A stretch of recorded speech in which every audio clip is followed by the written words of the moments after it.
Welcome to Car Shopping Questions and Answers. If you are car shopping now or in the next 6 months, I want you to type me in the comments.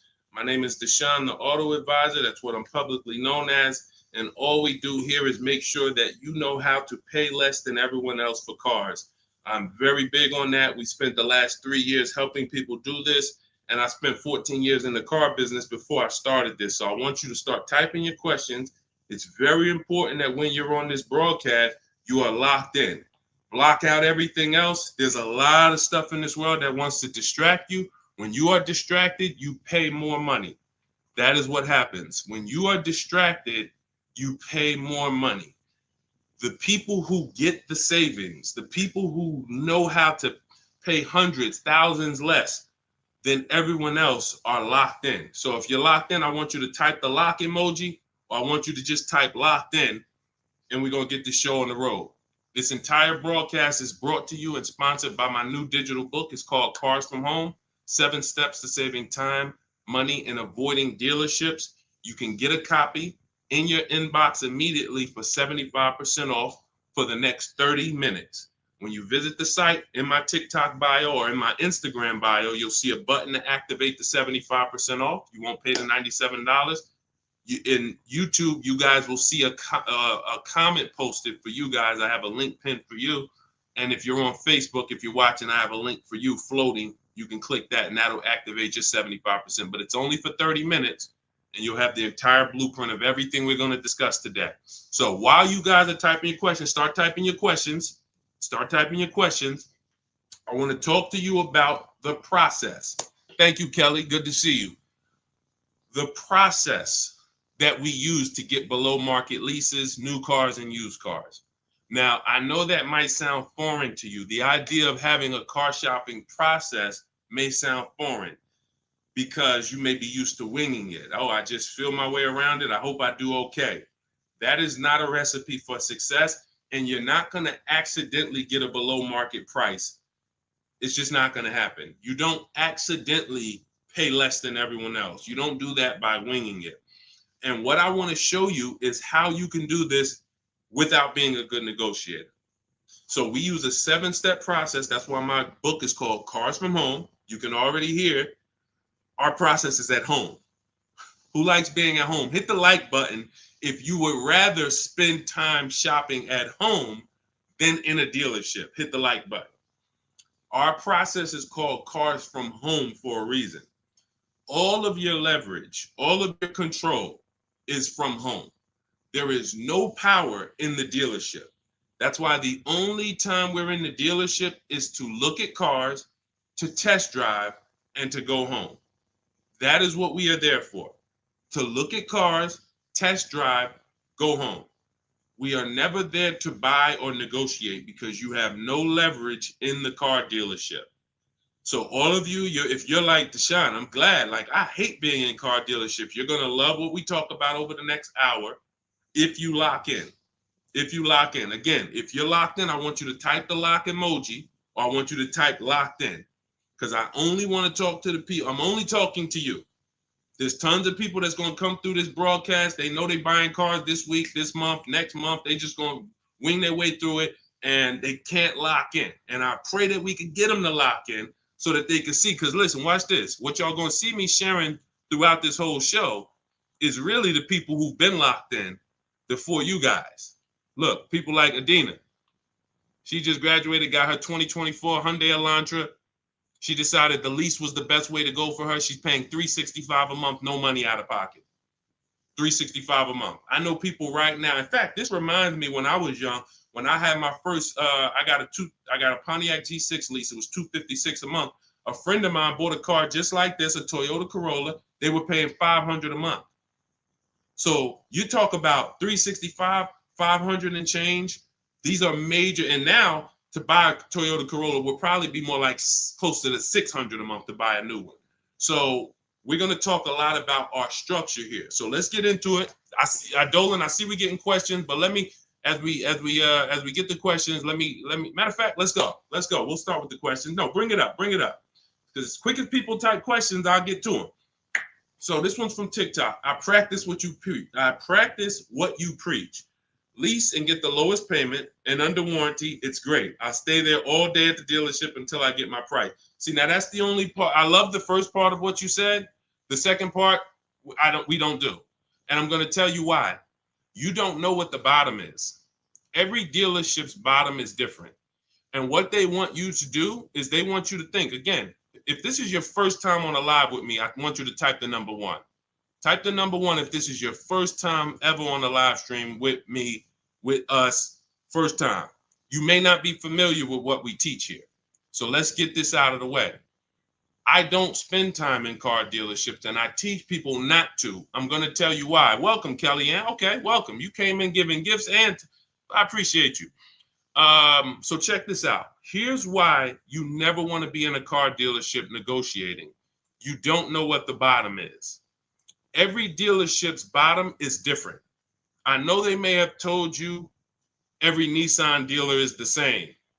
It's like the Apple store. So just go to whichever one's closest. That's not true. Every dealership is independently owned and operated. They're an independent franchise and they're competing. That is what dealerships do. So here's the dangerous part. Here's the dangerous part about negotiating with one dealer. So you take somebody who, what do y'all think is a good, let's just say, right? Example. Let's take a car that is $40,000 car. What do you think a good discount would be on that? What do you think a discount where you'd be like, okay, I think that feels right. Let's throw out some numbers. I told you, stay by your keyboard, y'all. Let's go. Let me talk to people that's locked in. You're looking at a $40,000 car. What do you think a good discount is on that? Good discount. Just throw a number out there. Some people don't know. 35, okay. $5,000 off. Okay. We'll get to you, Theo. I see you. Okay. $5,000 off. Okay. Let's go. Kelly Jean, you locked in today. I'm okay. $2,000 off. Okay, Atlanta lawyer. Okay. Now watch this. So somebody said 2,000 off. Somebody said 5,000 off. Watch this. Now Tiffany gets a $40,000 vehicle. Look, MSRP was $44,820. She got $6,538, $30 off. Now let me tell you how she guarantees that's the best deal. Multiple offers. If you're in a dealership where the market price of the vehicle is everyone's charging $5,000 over sticker, $3,000 over sticker, $8,000 over sticker, then maybe a $2,000 discount is the best in the market. But there's no way for you to know that without multiple offers. Like, look at Eddie. Eddie's shopping for a Toyota. He bought it. This was last year. He bought it and he said, look, I went with the perfect purchase route, which is a strategy I teach. 2023 Toyota Camry hybrid with all the bells and whistles. Initial quotes were over 10,000 over MSRP. So if any of you are familiar with this vehicle, the Toyota Camry hybrid, dealers were charging people ridiculous money, and they still are. He ends up getting a $2,086 discount after he looked at multiple offers. That is the name of the game. You can't, because now let me show you a little bit more of why we must get multiple offers. You can't feel for the bottom. Look at this.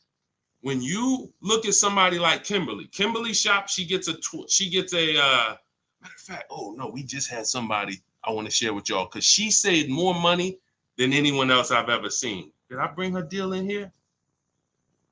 Did I bring her deal in here? Hold on one second. Yes, I did. So this is Milligan. This was last week. It was a couple days ago. She gets a 2024 Mercedes EQE. It has a $79,000 list price. $79,000 list price. Now, if she would have went in there and said, well, I'm just going to negotiate my way in, and I'm just going to, let's say she got $8,000 off, $10,000 off. Who would feel like that was a good deal? You go in, you're looking at a $79,000 Mercedes. You know, does your gut tell you that's a good deal, or you want more? 10,000 off. Let's say 15. 15 off. And is that a good deal? Come on, tap in with me, y'all. Talk to me. Talk to me. I want y'all to know, because we don't do. I want y'all to know that I'm conservative with what I'm about to tell you. But I need you to hammer this point into your head that negotiating with a dealer is a losing battle when you're negotiating in there. So all right. So Jimmy said yes. I see you. Kelly said yes. 15 grand sounds like a good discount. I would feel good about that. Milligan paid $56,000. If you're on YouTube and if you're on Instagram, you can see it on the screen. She sent me her paperwork. This is what I do. So this is literally, people send me their deals. People who I work with around the country, whether you have my book, whether you're in my program, people send me their deals all the time. She paid 50. She saved almost $30,000 on this vehicle. Brand new vehicle. So what does that tell you? Had you gone in there and agreed to a $15,000 discount, you would have left thinking you did okay, which is the point I want to make before we wrap this question up. The name of the game with car sales, and I did this for 14 years, is not that you win. It's to make you think you won.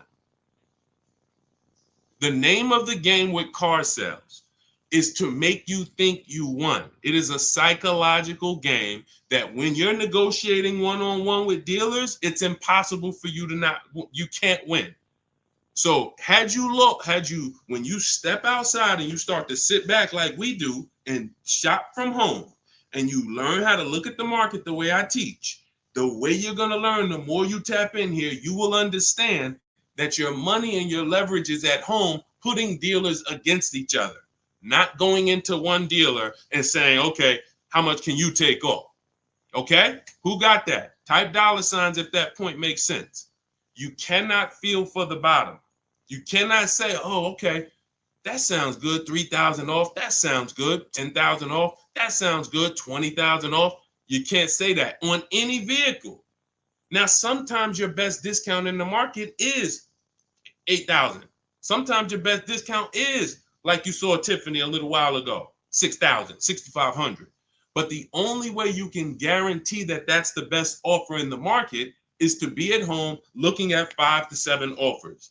And in my book, I teach a strategy called the 25 to 5, where we connect with 25 dealers online, and it literally takes us 20 minutes. I have all email scripts that you send. There's no talking.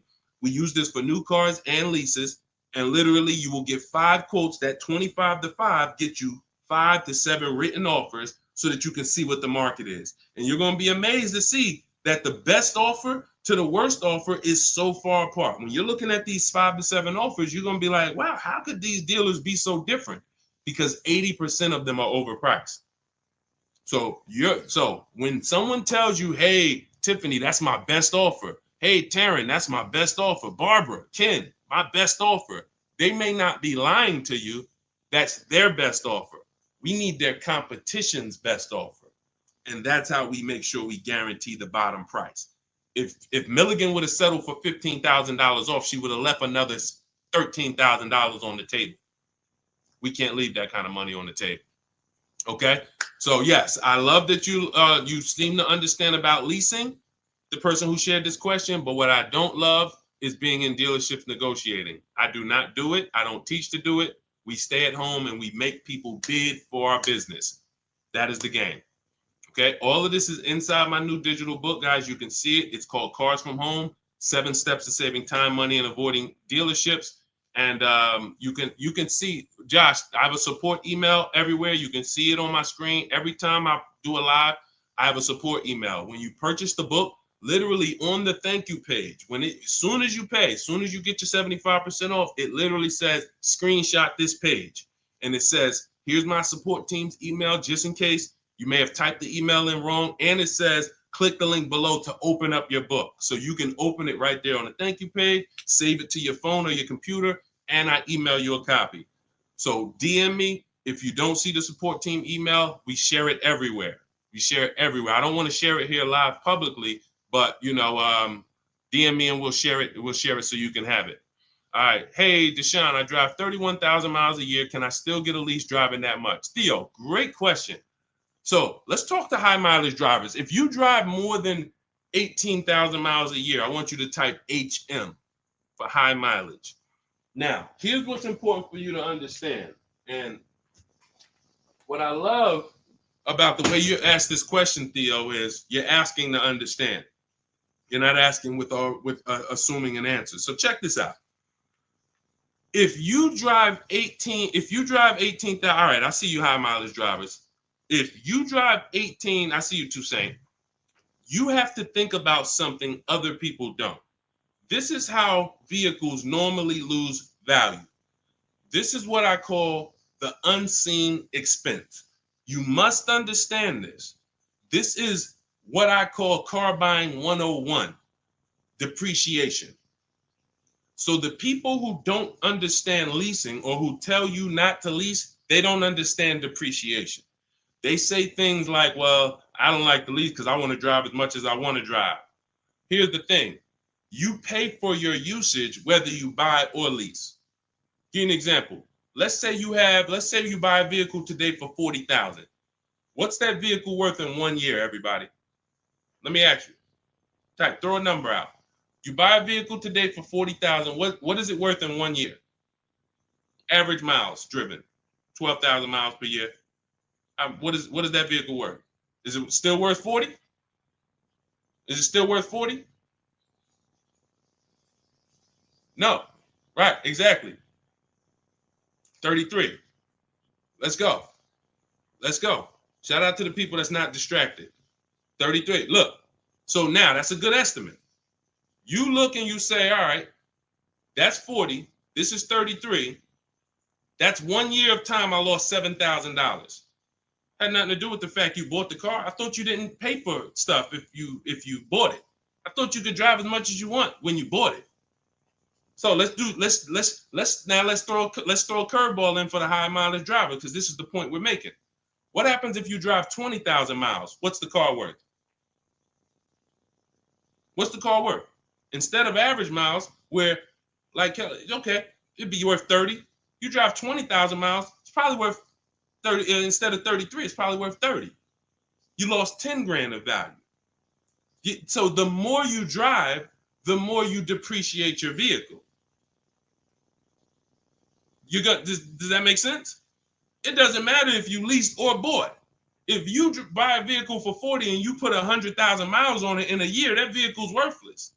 You go around and you try to sell it, it's probably going to be worth $12,000 or whatever, $15,000. You destroyed the value with the amount of mileage you drive. So now once you see that, now you can get that, all right, I'm not off the hook just because I paid for my car and I didn't lease it. I lose in the form of depreciation depending on how I use this vehicle. So that's the basis for us to discuss leasing versus buying. And when you look at leasing versus buying, here's what we're asking ourselves. This is step one in my book. We don't do anything else until we pass this step. How many years are you keeping the next vehicle? How many years are you keeping your next vehicle? Type into the chat. Those of you who are shopping, I want you to answer this. How many years are you keeping your next vehicle that you're going to be shopping for? 8 or more, or less than 8? This is called the 8-year rule. See, I get a lot of people, and I see a lot of you ask, hey, I'm looking at a Porsche Macan. Should I lease or buy? I'm looking at a Rolls Royce. Should I lease or buy? I'm looking at a Honda Civic. Lease or buy? It's the same answer. How many years are you keeping the vehicle? Because here's what you need to realize. You're going to lose the most value in 5 to 7 years. But after 5 to 7 years, after 7 years, the depreciation cools off and you start losing little value. Who has a vehicle outside they've had for more than 10 years? Type me. You got a vehicle in your driveway right now. You've had it for more than 10 years. I want you to type me in the comments. And we don't get many people nowadays. People are not keeping vehicles that long anymore. Okay, I see. Kelly Jean has one. Tiny Boy, I see you. All right, Naturally Dope. Okay. If you got a vehicle right now in your driveway, you've had it for more than 10 years, type me. Okay, I see you, just be you. All right. All right. These are called long-term. Look, been 18 years next month, naturally dope. Now, here's what's beautiful about them. Their depreciation is like this. What does that mean? Whatever their vehicle is worth today is probably going to be worth the same thing next year. I see you, E. Valentine. That means you beat depreciation. See, there's only two ways to beat it. Long-term ownership like them, or with a below market lease. You cannot buy a vehicle, have it lose value for 5 to 7 years, turn around and replace it and think you won. That's just not the way it works. You bought it for 40, you traded it in, it was worth 15, and you thought you won. You lost $35,000 or $25,000 in that time period. Was there a way we could have gotten that car or a similar car and lost less than $25,000 in that time period? This is what we're trying to do when we're beating depreciation. So if you are a long-term person, those of you who said, yeah, hey, Jose got 10-year Cadillac, had it from 2011, perfect. If that's your plan, you don't think about leasing. But if your spouse says, I don't want to keep a car that long, I don't see myself keeping a car that long, then they shouldn't be thinking about purchasing because they're going to lose in depreciation.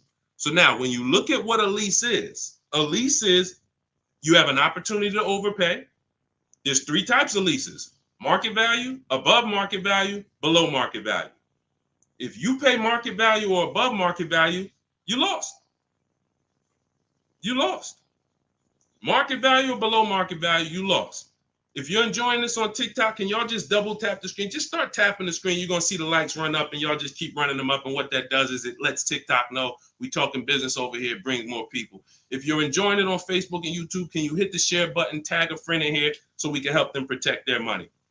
This is about below market lease deals because you've seen commercials that say, hey, you can lease this vehicle for this, $5,000 down plus tax.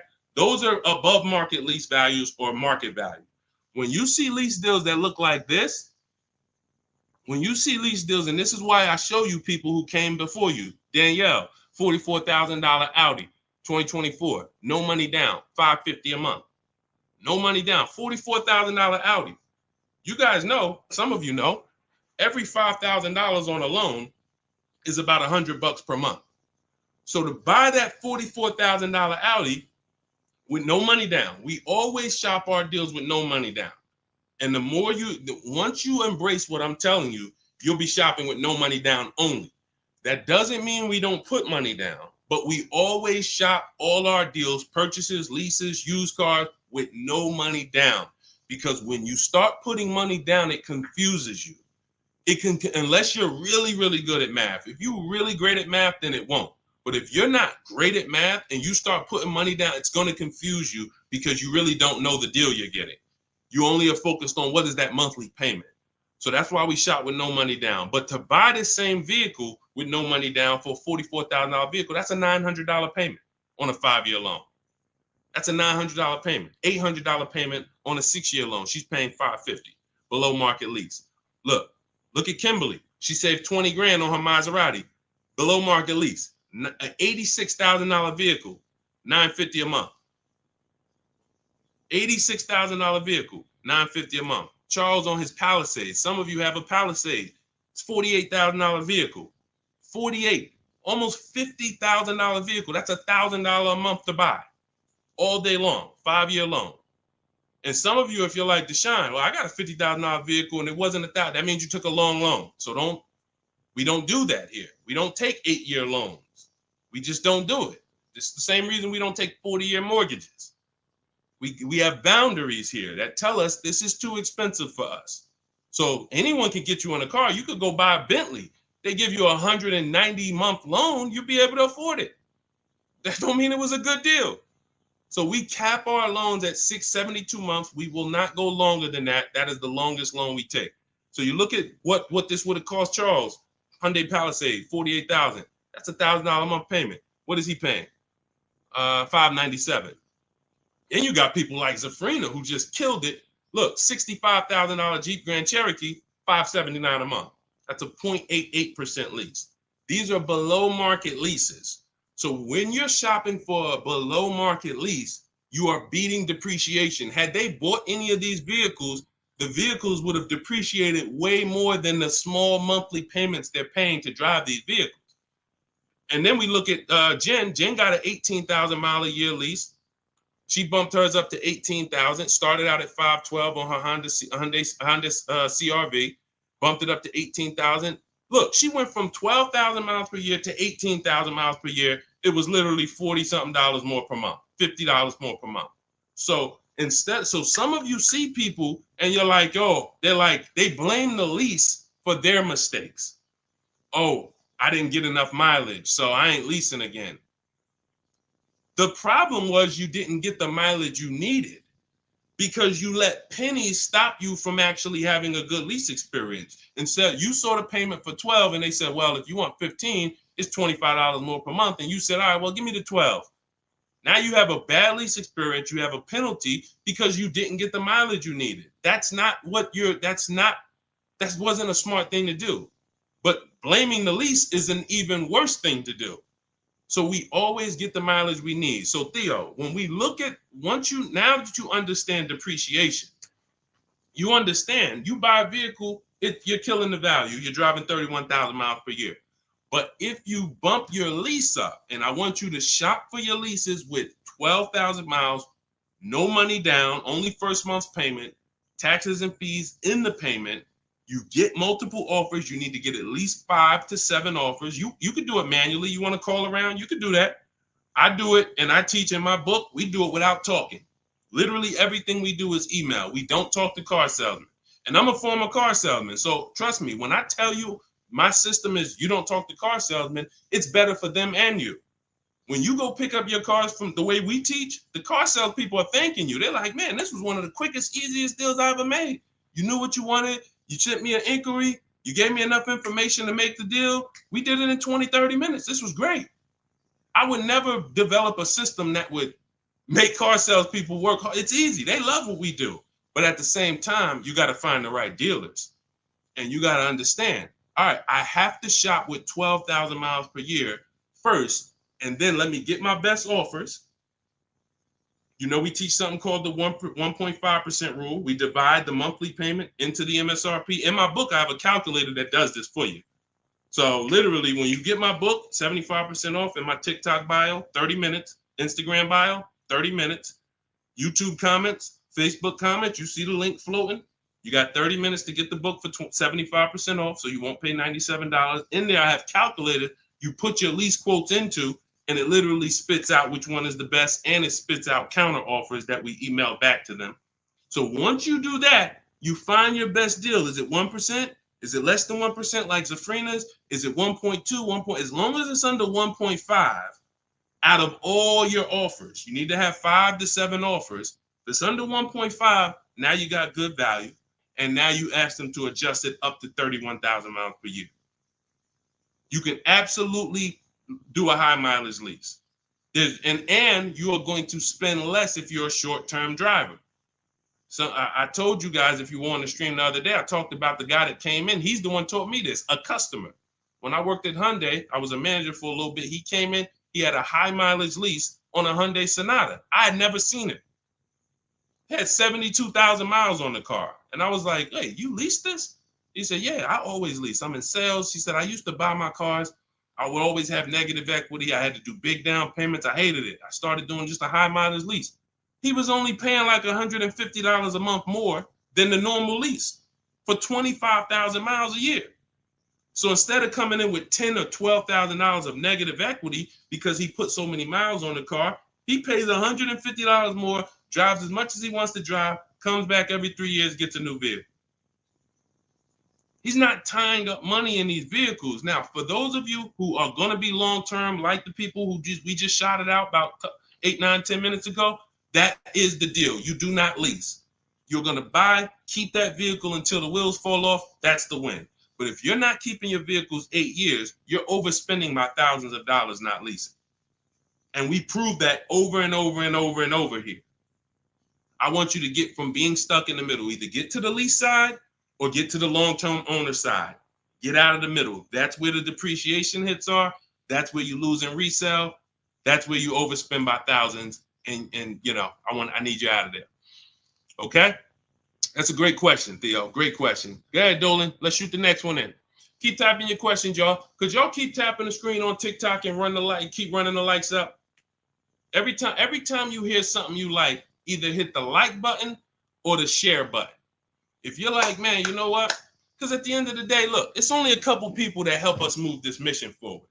I appreciate it. There's a couple. I love the people who tap in, but I really appreciate the people who share, tell their friends. I see you. Okay? I see you, and I appreciate it. Let's go.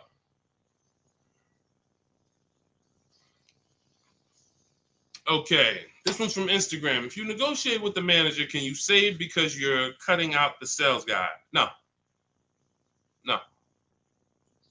When you negotiate with a manager, I'm just trying. If I didn't have my way of doing it totally online by email, then I would be calling sales managers, and I'd only be dealing with sales managers.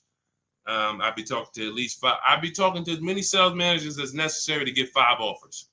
And this is only for new cars and leases.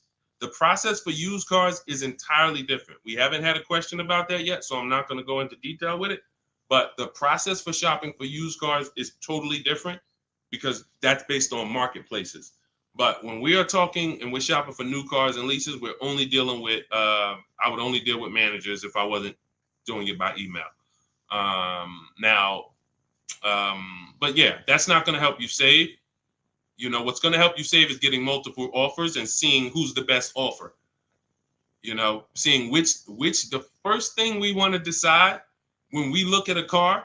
I was at the gym today and one of my friends showed me, hey, D, man, I'm looking at this car right here. This Lexus dealer had it on their showroom floor. I said it's 100 of them in the country. See, you fall in love with that one. And you seem to think, that's the only car out here like this, and whatever I can negotiate with them is great, man. 100 of those cars are around the country. 100, maybe 30 of them are within 100 miles of you. My mission and your mission is to find which dealer is going to sell that car for the lowest price. That's the mission. It's very simple, and it's very simple when you're doing it from home. Very simple. We don't negotiate with one car. They're cookie cutter. I don't care if you're looking at the rarest Bentley. There's still a couple of them in the country. Because the more, when a dealer can make you think we're the only ones with this car, they can charge you what they want to charge you. And you're going to say things that are going to be like, charge me more. What does that mean? Oh, man, I ain't seen this one before. Okay, ching, cash register. You say stuff, See, I'm a former car salesman, and thank God he's put me here to do good in this world. And he's given me a heart to help people, and I just never had the heart to take advantage of people. I know the business like the back of my hand. I've been a manager at Ray Katina. We had to run our own deals. Most car salespeople have no idea what I'm talking about. Me and my friend, we were just talking about this because the places we worked at, we had a different standard. We had to know the numbers. We ran the program. Ray Katina didn't have finance managers. A car salesman who just runs back and forth, no disrespect, but you don't know what we're talking about here. You say, all right, get the customer, go get the numbers. Get the customers, go get the numbers. You won't get that. But at the end of the day, that is like this. When I tell you that when you start putting dealers against each other, it's the only way for you to prove to yourself what I'm telling you is true. I can show you people all day long. I can show you Jen. I can show you Rosalie. I can show you these people ain't me. These people wasn't in the car business for 14 years. Ansley, look, got his car in 2 days. Look, he said, I started the process Saturday, made the deal Monday. Got him a 2024 QX60 Lux, $58,000 vehicle, $554 a month at home. At home. He wasn't in the dealership for 12 hours to get this ridiculous price. I can show you this all day long, but until you see that the name of the game is putting dealers against each other, and when you see how much you're going to save, you'll never go back to the old way. You'll never go back to the old way that you were programmed to shop. You weren't taught to shop that way. You were programmed to shop that way. Nobody taught you to shop like that. It just was like, oh, I guess I'm going to go get a car. Let me go into the dealership. No one told you to do that. It's an indoctrination process. So you got to get the mindset first. Biggest thing. That's why that's why there's a couple things that I do to let you know it's mindset first. Without the mindset, you can't get what we're talking about. Unlearn, relearn. That means you got to unlearn what you were taught. You got to unlearn what you do. If it's not working, unlearn it. You can't relearn it until you dump the old stuff. Cars from home. That's the mindset. That's the mindset. Anytime you're spending more than a couple minutes in the dealership, you got to ask yourself, I'm definitely not doing cars from home. This doesn't feel like cars from home. If you're home more, then you should be feeling like, okay, this is cars from home. And all of this is in my, if you like, guys, you don't want to remember all of this, you just want the step-by-step blueprint, that is my new digital book. It's 5-star rated. You can Google it. It's called Cars from Home, 7 Steps to Saving Time, Money, and Avoiding Dealerships. You can get your copy for 75% off in my TikTok bio, my Instagram bio, the YouTube comments, or the Facebook comments for the next 30 minutes. After 30 minutes, price goes back up to $97. And it is worth every penny at $97. People saving $5, $10, $15, $20,000, never spending more than 30 minutes in the dealership. They pay $97 all day. We sold tons of books for $97, but $24 is better. So go ahead, Dolan, shoot the next one up. All right. This one's CPB013.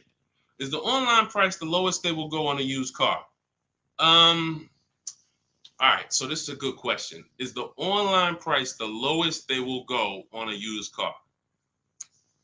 If I've narrowed it down and I see a car that is priced lower than everything else on a used car, now we're talking about my multiple marketplace strategy, because this is how we look for used cars. We're looking at all the marketplaces. Everywhere there are used cars at, we're looking at them. Cars.com, Carfax, Car Gurus, Auto Trader, CarMax, Carvana, Driveway, eBay Motors. 8 marketplaces. We open these up, we start our accounts. Once we narrow it down based on title, service records, accident history. We cannot, hold on.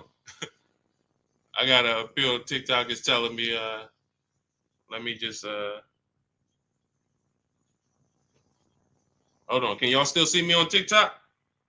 Give me a thumbs up. Give me a 1 if y'all can still see me on TikTok. Give me a 1. I just want to make sure. I just had a pop-up message on TikTok. All right. Thank you, Tiny Boy. Appreciate it. Okay, so you do not buy a used car without making sure you see the service records.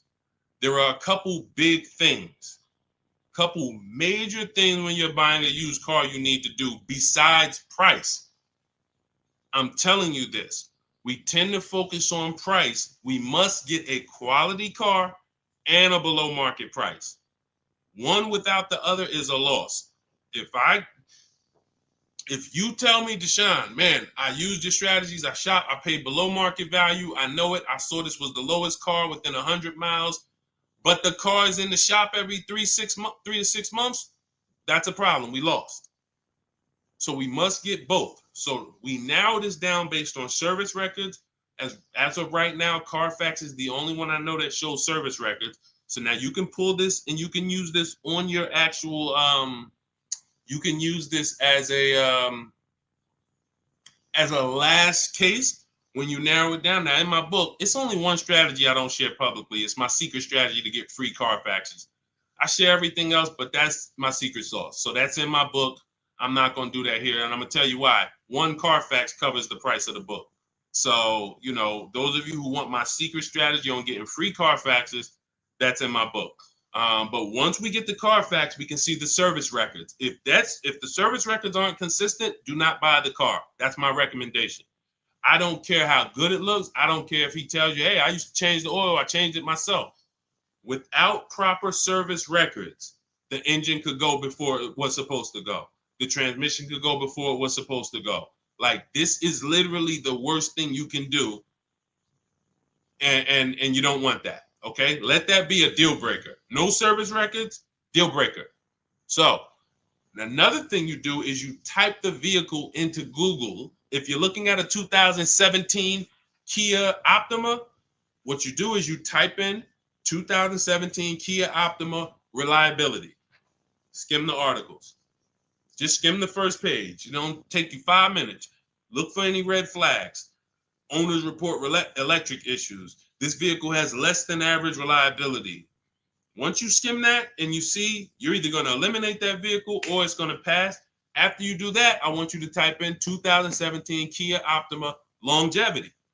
Now you're going to see websites that look at engines and transmissions and what owners say in the long term. And it'll say these vehicles may last 200 to 300,000 miles.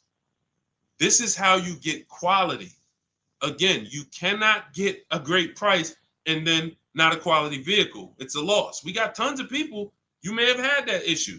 You felt like you were doing good, and then all of a sudden your car's having problems. Whatever price you paid for it doesn't matter. The car's having problems. So this is how we prevent that to the best of our ability. So you type in longevity, you may see owners report transmission issues at 80, 90,000 miles. If you're looking at a vehicle with 70,000 miles, isn't that important? Type dollar sign if you understand. If you're looking at a used car and it has 60,000 miles, you do that quick search I just said, and it says owners report transmission issues at 80, 90,000 miles. Wouldn't you want to know that? Quick search. This is 10 minutes to say this is free. Free things that take no time, that save you thousands of dollars and headaches and money and all of this. So now, once that's happening, we look at the prices. Now we look and say, all right, is this the lowest price on the market? All right. Are they going to charge any fees? This is what we need to know, CPB. Because some people will put a price online. Who's experienced that? Who's had a dealer that they saw a price online, they went in, and then it was a different price? Type me if you've had that happen to you. You saw a price online, you said, okay, price looks good. You go in, all of a sudden it's okay, but this and this, and then we got this, and then we got this, and next thing you know, you're $8,000 more than the price online. Happens all the time. How do we prevent that? We call before we go. We must verify fees before we go. So when I look at a price online, CPV, you got to understand something. There's two types of dealers. There's dealers who list used cars and they have no intention to sell the car at that price. They're going to bump the price up when you get there, and they hope you don't call. Because if you call, then they know you won't come. And in my book, I teach you how to call. We don't waste our time. We don't let anyone waste our time. While we're in a dealership that's wasting our time, the real best price car is selling to someone else. If you narrow it down to 3 cars and then you go see one and it's like, okay, Dad, you wasted my time. Now you come back and the other 2 that was really the best price, those are gone. Because the best price cars don't last long. So we can't afford to let anyone waste our time. So now the goal is to see, can I get money off, but not here. We don't do that until we get there. Because a lot of times when we shop for used cars, we're getting notifications of every car that pops up. A lot of times we get cars that no one even knows hit the market yet. Soon as they hit the market, because I teach you how to know the market, you literally know the car there before anyone. You verify fees, you're there, you test drive it, you lock the car up. You can't call those dealers and be like, hey, could you take another $1,000, $2,000 off? Because they're going to be like, well, we just got the car. We're going to give it some chance. And I'm going to give you another insider secret. Dealers use a tool called V-Auto. When we list used cars, we know what every used car is priced at around us. We know what every single used car is priced at all around us. So we know we're the lowest priced car in the market. When you're looking at that car and you see that's the lowest price out of all of them, that dealer knows they're the lowest price. So when you call them and you look for more money off and you're not there, you don't have any leverage. So we do that when we get there. So this is all in the process that we use. I talked to y'all at the beginning of the stream. We talked about process. Everything we do is a system. That's why we have thousands of people that you look all over my pages, you read those comments, you see people sold their leases. I made so much money selling my lease. Oh man, I got $10,000 off. Man, I got a deal that was $200 less than what I thought I could get. Look, I had, I think Vicky, who wrote into me? I think Vicky wrote into me and said, What's her name, Vicky? Okay, can you take that question off, CP? Dolan, so I can see this. Okay, yeah, it was Vicky. She said, "Hey, Deshone, thanks to your book and the methods, I was able to get my new lease for a 2024 Volkswagen Atlas for $175 less a month than my first quotes. I did it all online except for picking up the car. I put no money down other than first month's payment and DMV. I saved over $6,000 over the life of my lease listening to your tips, using my scripts. My negotiating scripts, you don't talk, you're typing, you're copying and pasting. So if you have it, if you can't copy and paste, this ain't for you. If you're not good with a computer, you can't visit websites and copy and paste. This isn't for you. But that is the name of the game. That is the name of the game.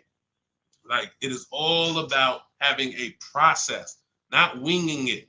This is a 5 and 6 figure transaction. You wouldn't wing a home purchase. I don't care if you found the least expensive shack in the country. You found a shack that was $40,000. And you're like, man, I want to buy that shack. You wouldn't wing that process, right? You wouldn't be like, oh, you know what? I can handle it. Forget the attorney. I don't need a realtor. I don't need none of that. I'm just going to go and, no title company. No, there's a process. Doesn't matter. Even the least expensive house.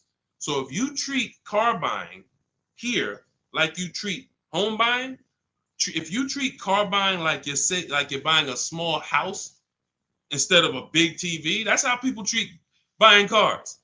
Then people come in, hey, honey, look outside. You bought a car?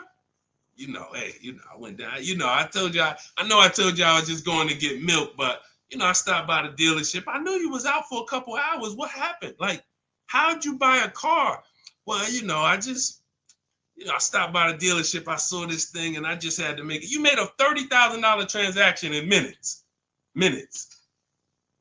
It's like it's a big TV, like you bought a 90-inch TV home. Look, honey, but I got a car, something that costs $50,000. I did it in a couple hours. This is why we're losing. And so part of what I got to do, y'all, I got to tell you the bad news. I got to tell you the bad news so that you can get to these prices. You're not going to get to these prices unless you realize that everything they taught you to do was for them to make more money. Once that clicks, you come over to our side and you join our side, and we'll just, you'll be winning for forever.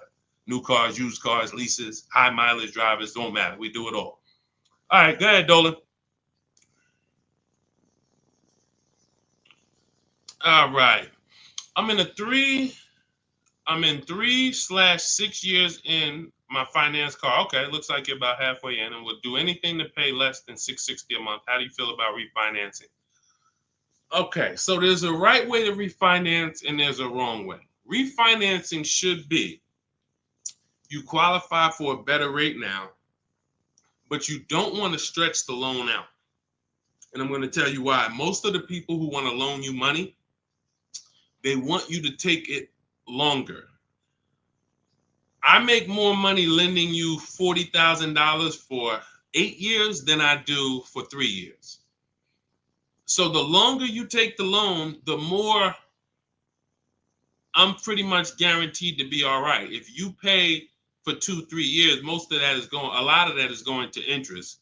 So by the time you get to halfway through, you still owe a good amount on that vehicle.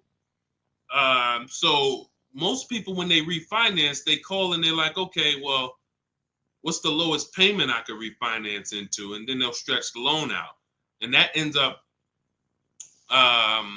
like, let's say if you paid 3 years already. Now you go in and you say, all right, well, what can I refinance to? They say, well, we could get you the $375 a month. We give you a new 6-year loan. And now people be like, oh, well, I like that better. But you already paid for 3. What's 3 plus 6? 9 years. No one's taking, there's no smart person on here that would sign a 9-year loan. But that's the problem. So here's what I would do. You're already, all right. Another thing about refinancing, it's for people who want to keep their cars. We said this earlier. The people who are keeping their cars want to actually pay them off and keep them until they, forever. or at least until they know that the depreciation is over. And that's really not even that, because once the depreciation, once you get here, you buy your car here, by the time it gets here, you paid it off. Now you don't want to get rid of it, because now this is where you've reached what I call the reward stage. This is where it's like, man, my car is not really losing that much value. Now let me keep this thing and really get my money out of it. You don't want to flip the car as soon as the depreciation has really settled. You don't. So if you're planning to keep that car and keep it 8, 9, 10 years, then you refinance, and then you say, all right, I'm just going to make sure I got the best loan. But I would recommend you refinance and pay the highest payment you can to pay off the car quicker, not stretching the loan out. It's just you're paying more. It may seem like, okay, yeah, I'm paying less, but you're paying more. You've already paid for 3 years. They stretch you out another 5 years. That's an 8-year loan. You paid on the car for 8 years now.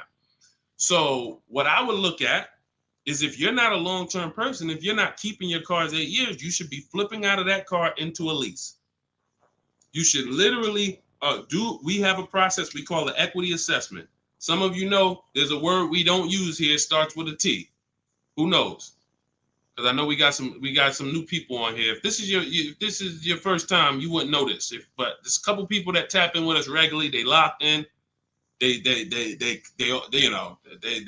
becoming below market masters. A lot of them have my book already. So there's a word we don't use. It starts with a T.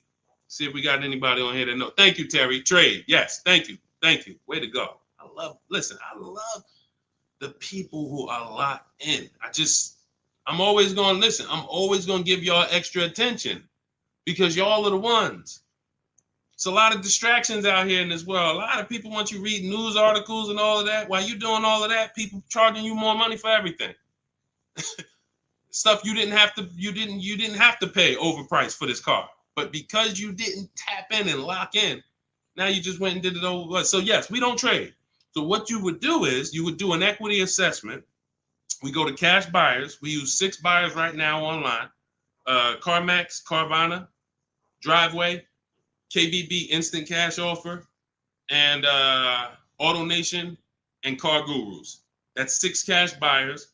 They compete hard. 3 of them link you to a local dealership for a cash offer. 3 of them are online car buyers for cash offers. And these are people I've helped hundreds of people sell cars to these people. I've sold my car, my mother's car.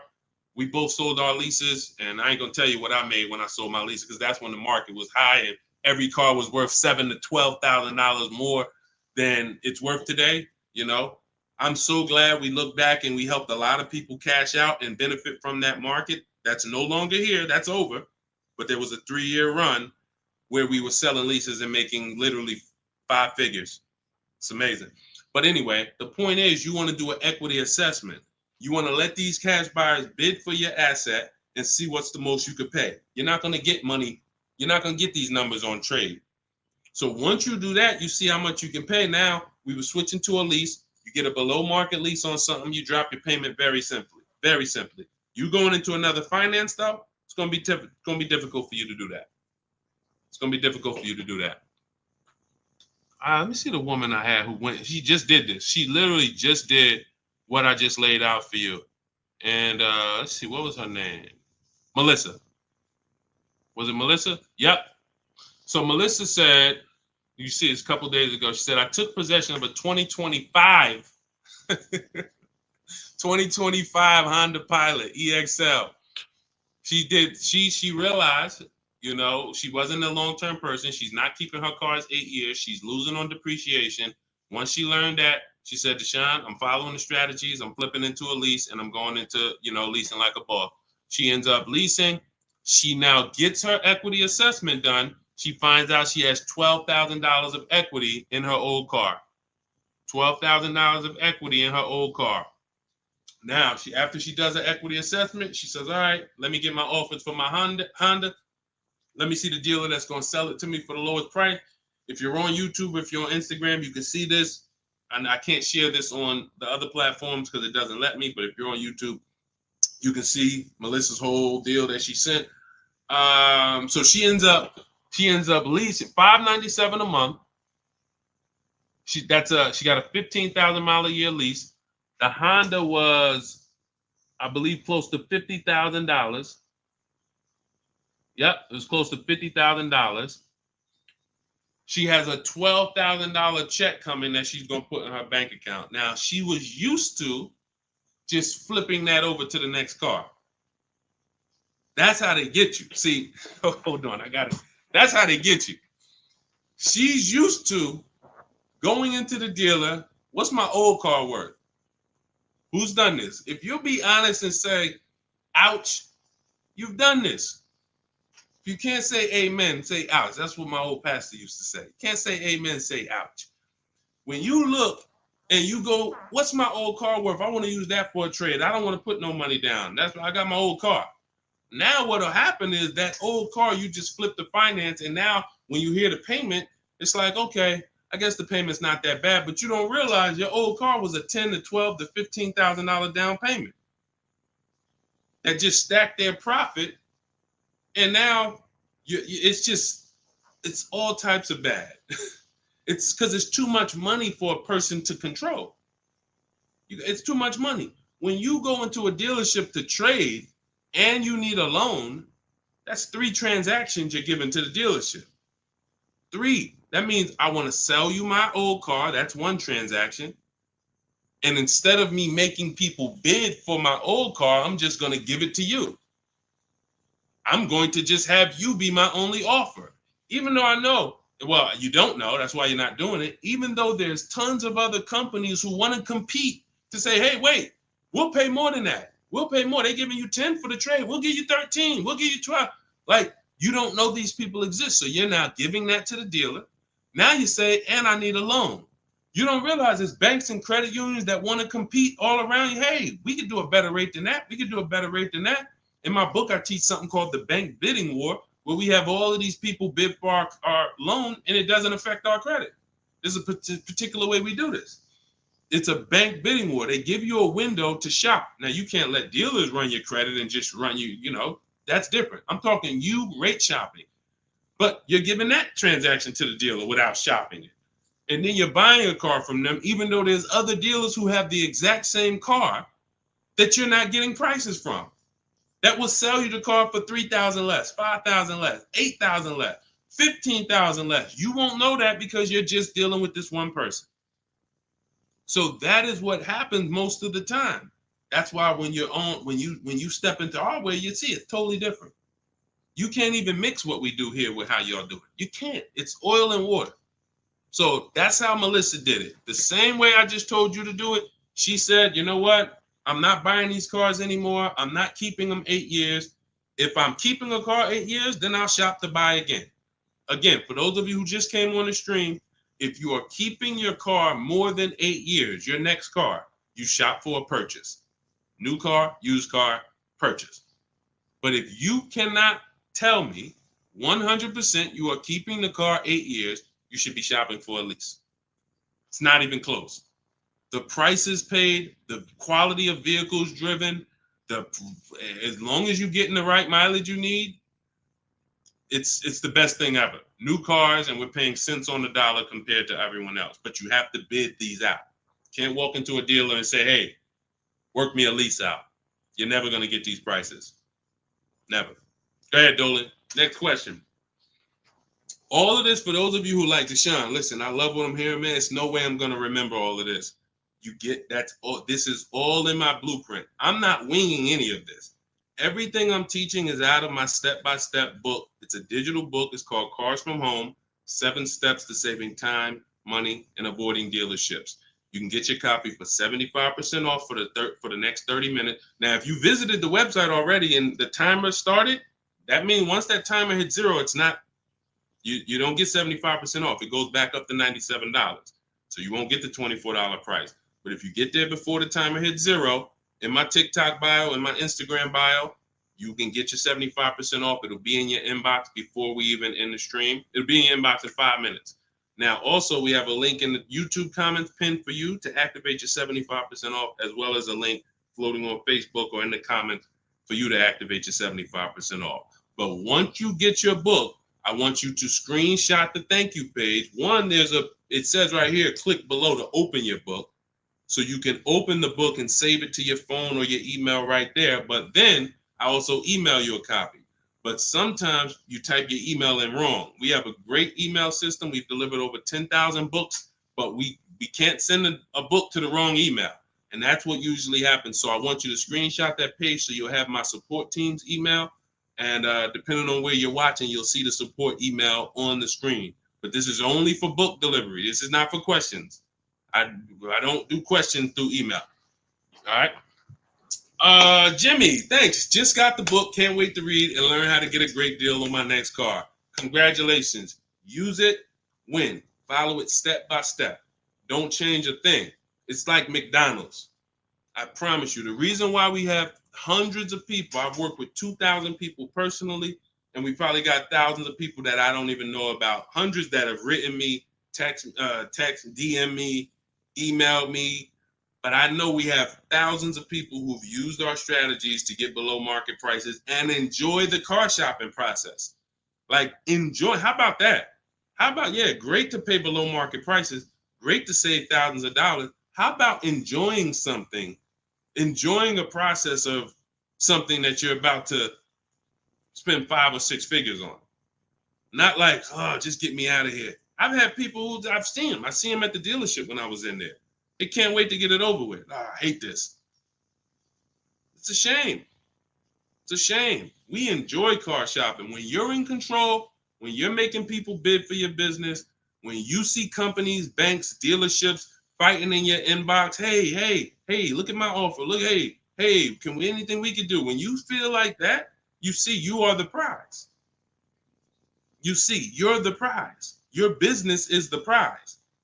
The way we shop, we're the prize. You know, the way you've been taught to shop, you're begging. You're just begging. Come on, can you take off another 1,000? Come on, you really gonna lose a deal over, $20 a month? Come on, I know you could do better than that. You're begging. Mm-mm. Mm-mm. Yeah, congratulations, Jimmy. Keep me posted and make sure you email me your deal when you get it. I can't wait to see it. Go ahead, Dolan. Got a time for a couple more. All right, let's get through as many as we can. Let's go. Just be you. What's average credit score you need for a good lease with no down payment?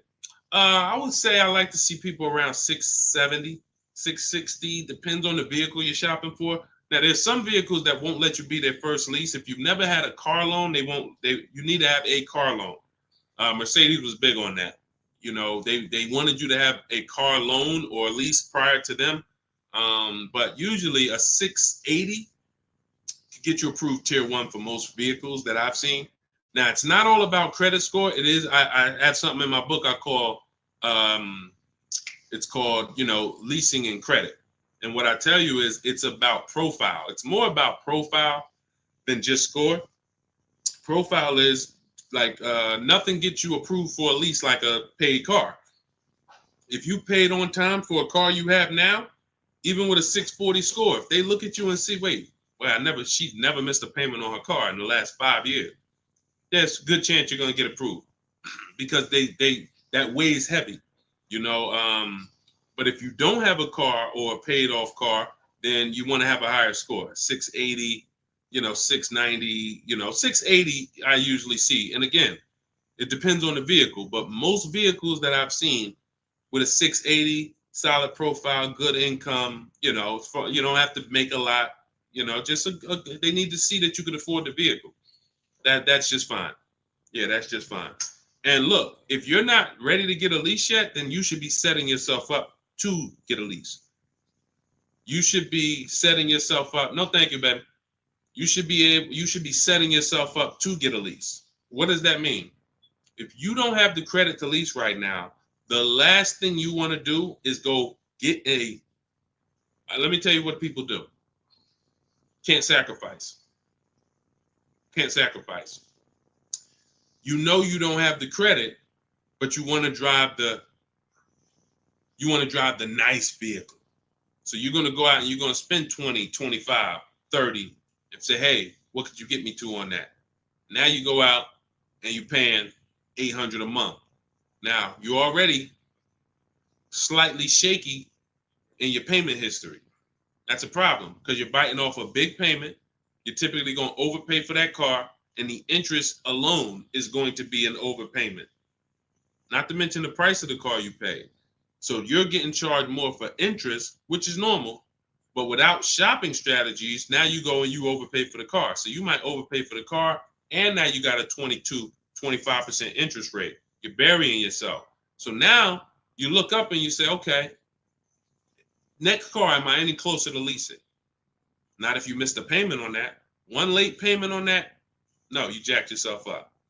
So what I teach people to do is, when you don't have the credit, get something very inexpensive. Get something that you can get, the least expensive car that you can get a loan on. Get a car that was like a Hyundai Elantra or, Toyota Corolla, something small. That was the smallest car you could get, because the smaller car you get, that means you could get it pre-owned and it won't be that expensive. Like, all right, a Hyundai Elantra is $24,000 brand new. That means I could get, if I wanted to spend 10 grand on one, I should be able to get one that's like 7 years old, 8 years old. It's only 24,000 new. I shouldn't have to, but if I'm looking at a car that was 50,000 brand new and I want to spend 10 grand, then, I'm going to get a 10-year-old one with 100,000 miles. So we want to get the least expensive car, the smallest car, no frills car, just to have a payment history. Build that payment history, $250 a month, pay them, work on your credit. Now in 18 months, you go and you flip to a lease. 18 months, 2 years, you go and pull up in a brand new car. The people going to look and say, oh, man, I ain't realized, man, I saw you pull up in that old thing, and I was like, man, what's she doing driving that? But you ain't know, this is a plan. This is a strategy. I'm not going to go and bite off a expensive car. What I need to, I need the nicest car, knowing that my credit isn't there yet. I'm going to sacrifice now for 2 years, get a car with a low payment, make sure it's reliable. I call this a smart car. It stands for saving money at the right time. And then in 2 years, I'm flipping into a brand new lease because I worked my plan. But that's a plan. How many people I saw with bad credit driving Dodge Chargers? I look at what they paying and it's like, yo, dog, this is a horrible deal. Why'd you do this? You couldn't just sacrifice. You already make the money. You could have bought a less expensive car, fixed your credit, and in 2 years you've been driving a new Dodge Charger with, leasing it. Like these are the things that I tell people with bad credit, because it's a real financial, you need a plan.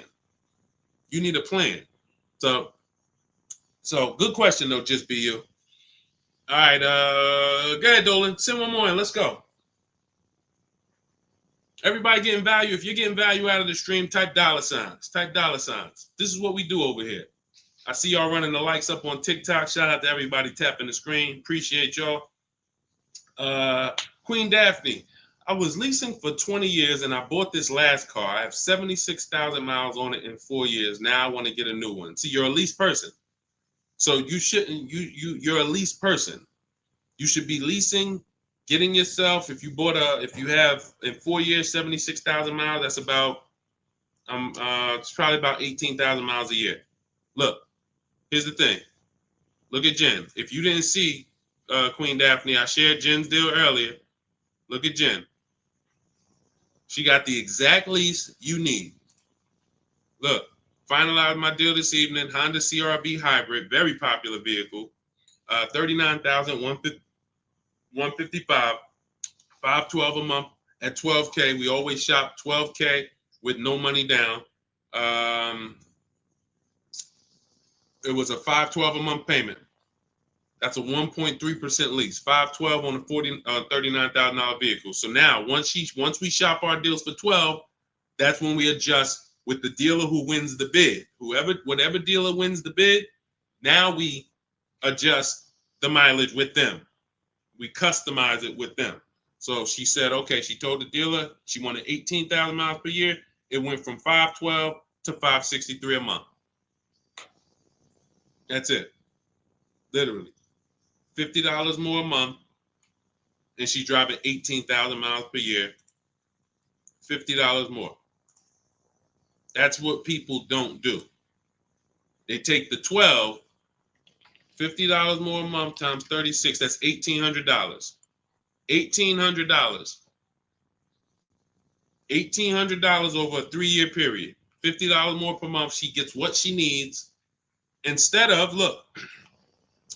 a person who says, well, I really needed 18, but I got 12. So you got 6,000 less miles than you need. Multiply that by 3 years. That's 18,000 miles over you're going to go. At 25 cents per mile, you're going to be charged. 18,000 miles over at 25 cents per mile is $4,500 penalty.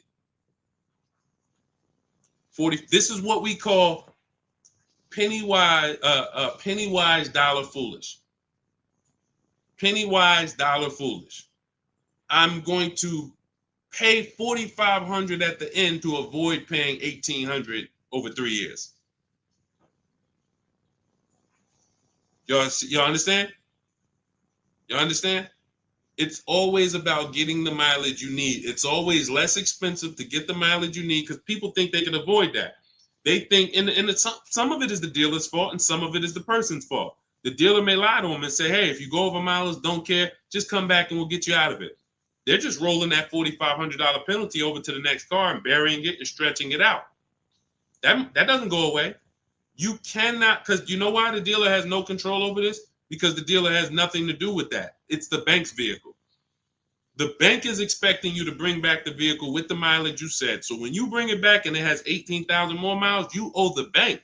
The dealership is out of it. The day you buy the vehicle, that paperwork signed, the check gets cut, dealership gets paid, dealership's out of it. They have nothing to do with the car anymore. It's between you and the bank. That's the bank's car. That's why when you drop off a lease, you pay a disposition fee to get the money, to get that car back to the bank where it belongs. The dealer has to transport it to the bank. It's their car. So it's always, we always shop for what we need. And it's a small amount of money. So what you do, Daphne, is you do your equity assessment. We talked about it. If you missed it about 10, 15 minutes ago, you can go and watch the YouTube replay. Or if you want everything I teach step by step in my book, it's in my digital book. You can click the link in my Instagram bio or in my TikTok bio. You get 75% off, so you get the steps for $24. As long as you get there before the 30-minute timer goes to zero. But what you do is you do your equity assessment to find out the most money a company will pay you for your current car. See if you have equity or do you have negative equity. And once you do that, now you move into shopping for your replacement lease. And it's simple. You separate those two transactions and you'll be just fine. And it's very, very simple. But I wouldn't, unless you're keeping your car 8 years, don't do this. And this happens a lot. People who love leasing, enjoy leasing, and then all of a sudden you buy something and it's like, nah, you know what? I really want to get back to leasing. That happens. I did it. And I broke my own rule. And here's the thing. When you break your own rule, y'all see, because I'm about to replace this truck, because I thought I was going to keep it 8 years. This is why you have to know. When I bought this pre-owned Infiniti truck, I got a great price on it. Saved 42% off the original price. That's another thing we do with used car. We must know what the original price was to know if it's a really good deal. We didn't go into detail on that in this show, but that's a big deal. You cannot. How do you know you're getting a good price on a used car if you don't know what it was originally priced? What equipment it was, what packages it had in it, what was the original list price, and what's the asking price? That's how we calculate discount. I call that the true value discount. That's in my book. So, but when I got it, I got a great deal on it. Now, when I look at the money that I paid over 3 years, once I get this new lease, you're going to see that I could have just gotten the lease. I could have just gotten the lease when you compare a used car, great deal on a used car, to a lease, they're about the same money coming out your house over a 6-year period. If you got one vehicle and you kept it for 6 years versus 2 leases, it's going to be about the same money on 2 pre-owned cars. Now, comparing a new purchase to a below market lease, totally different money. thousands more for the new purchase, thousands more. We've already hit on that throughout the stream. But what I'm going to show y'all when I do this is the amount of money that I put into the car over 3 years, over the almost 2 years I've had it. I could have just leased a brand new car for the same amount. So it's not that I overpaid, but what I could have been driving had my structure been right. And again, that's why the 8-year rule is so important. If you can't guarantee you're keeping the vehicle 8 years, you should not buy it. You should be shopping for a lease. That's the name of the game. It's not even a question. We continue to prove that over and over and over again. So anybody, if you just jumped on, you can watch the YouTube replay. You can see all the lease deals that we shared. Again, the message is get from one side, get out of the middle. Get out of the middle. You either want to be on the shopping for below market lease side, or you're a long-term buyer keeping your cars more than 8 years. Everyone who's buying their cars and trading them in, or buying them, paying them off, and then trading them in, you're losing the most money because you're on this depreciation curve. Again, we're just recapping what we covered in the show so far. This is how you're losing value, and then as soon as you get to the bottom where it's starting to cool off, you replace your car and you go do this all over again. So you need to get to one side. You either want to be shopping over here for below market leases, or you're keeping your cars long enough to beat depreciation, like the people we talked about earlier in the show who said they had cars for 12 years, 10 years, 15 years, 18 years. That's the name of the game. You don't want to be leasing and then buying the lease. You're mixing them. You don't want to be buying the cars and then replacing them before they're paid off. You're stuck in the middle. So let's get in the right structure. Again, all of this is out of my new digital book. It's 5-star rated. It's called Cars from Home, 7 Steps to Saving Time, Money, and Avoiding Dealerships. It is the blueprint for below market leases, the blueprint for below market used cars, new cars, high mileage drivers, high mileage leases. Everything you need is in there in a step-by-step fashion, making banks and credit unions bid for your business instead of just going with one bank. Rates are high. Whenever rates are high, you need to be shopping rates. Even when rates are low, you need to be shopping rates. And you're not, this is all money. 2 points on an interest rate literally could be $2,000-$3,000. That's big money. So we need to know this. All of this is in the book, and you can get your copy for 75% off. It is a digital book. So anything that happens new in the industry, I update it. Example, Vroom went out of business. Vroom used to be on our list of people to sell our cars to on the equity assessment, and they were on our list of pre-owned cars. When we would shop for pre-owned cars, Vroom was on our list. Vroom went out of business. I went right into the master file, updated it.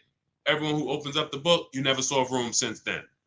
I couldn't do that with a print book. If I had 10,000 copies in print in people's houses, how do we update it when these companies go out of business or when a new website comes into the market? So with a digital book, we do that. You get free updates for now, and that's what we've been doing. So 30 minutes only. Once the timer hits 0, the price is $97. Once you get to, before you, where can you go? TikTok bio, Instagram bio, Facebook link in the comments, or it's floating, YouTube pinned comments. Get there, get your copy for 75% off. And please send me your deals. When you make your deals, send me pictures of the car, send me the details. I can't wait to see it. All right, we'll be back for another stream. Shout out to everybody who checked in. Shout out to everybody that was locked in. God bless y'all.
Welcome to Car Shopping Questions and Answers. I am your host, publicly known as Deshone the Auto Advisor.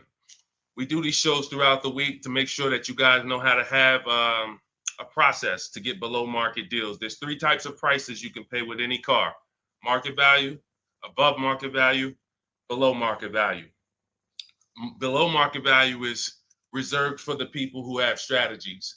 It's not for the negotiators. Great negotiators pay market value all the time. They never know it. The only way to guarantee below market deals is to master the art of putting dealers against each other, looking at multiple offers. That is how you guarantee below market deals from home. So everything we're going to be talking about today is something we call the cars from home mindset. You do not need to spend more than 30 minutes in a car dealership to pay below market price. What you need to do is learn how to make dealers compete for your business so that you can stop begging for discounts. So you'll see this in a whole different way. We got a couple questions already that came from TikTok. So we'll get to those. You guys can start typing your questions. We have Dolan in the background. He's moderating and he's going to bring in as many questions as we could get through in the next hour. So we're going to try to go as fast as we can. Let's get the show on the road. Everything you're about to learn is going to be out of my new digital book. It's called Cars from Home, 7 Steps to Saving Time, Money, and Avoiding Dealerships. And as part of our welcome offer, you can get a copy for 75% off.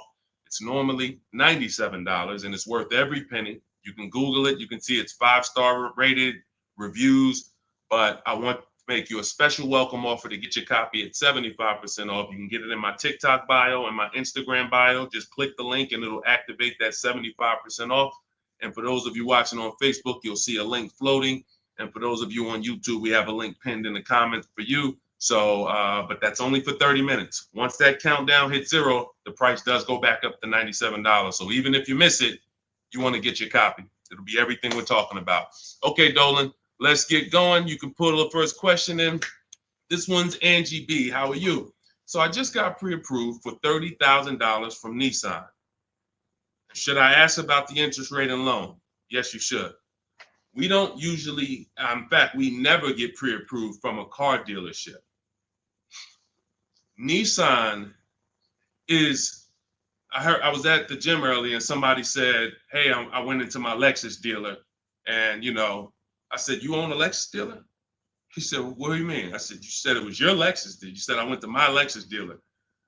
I said, that dealer is independently owned and it's for profit. It's not for you. These people are not your friends. He said, no, you're right. He said, they are nice though. I said, well, you make more money when you smile while you're taking someone's money. So there's people who make tons of money, they never smile. But if you smile, you'll make even more money. The point is to understand that someone who has an interest in making money on you should never be your only offer. Never. Because you don't know how much they've built in for themselves. So when you get this pre-approval offer, the best thing for you to do is to, all right, there's some smart people on here that know this. They know this particular part. You separate your car purchase from your loan. You can't mix these two things. I want you to start looking at Angie. I want you to start looking at your car purchase separate from your loan. There's something I call the 3 pillars of great car deals. 3 pillars. And if y'all are on break or something, or you should have a pen taking notes, unless you're gonna watch this replay, because we're gonna cover a lot of stuff in the next hour. 3 pillars of great car deals. You must get a great deal in each pillar to actually get a great deal. First pillar, who I buy my car from. Second pillar, who I get my loan from. Third pillar, who I sell my old car to. Those are 3 independent transactions. So when you give a dealer your old car, because you said I'm going to trade, now you give a dealer your loan.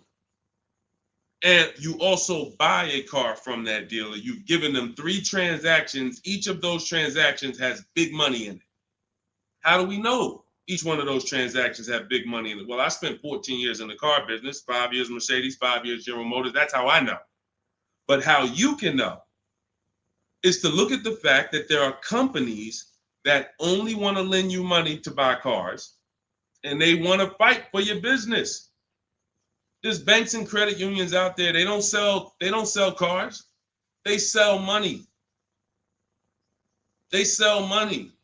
They want to compete. Please give us a chance to earn your business. You're going to start doing that.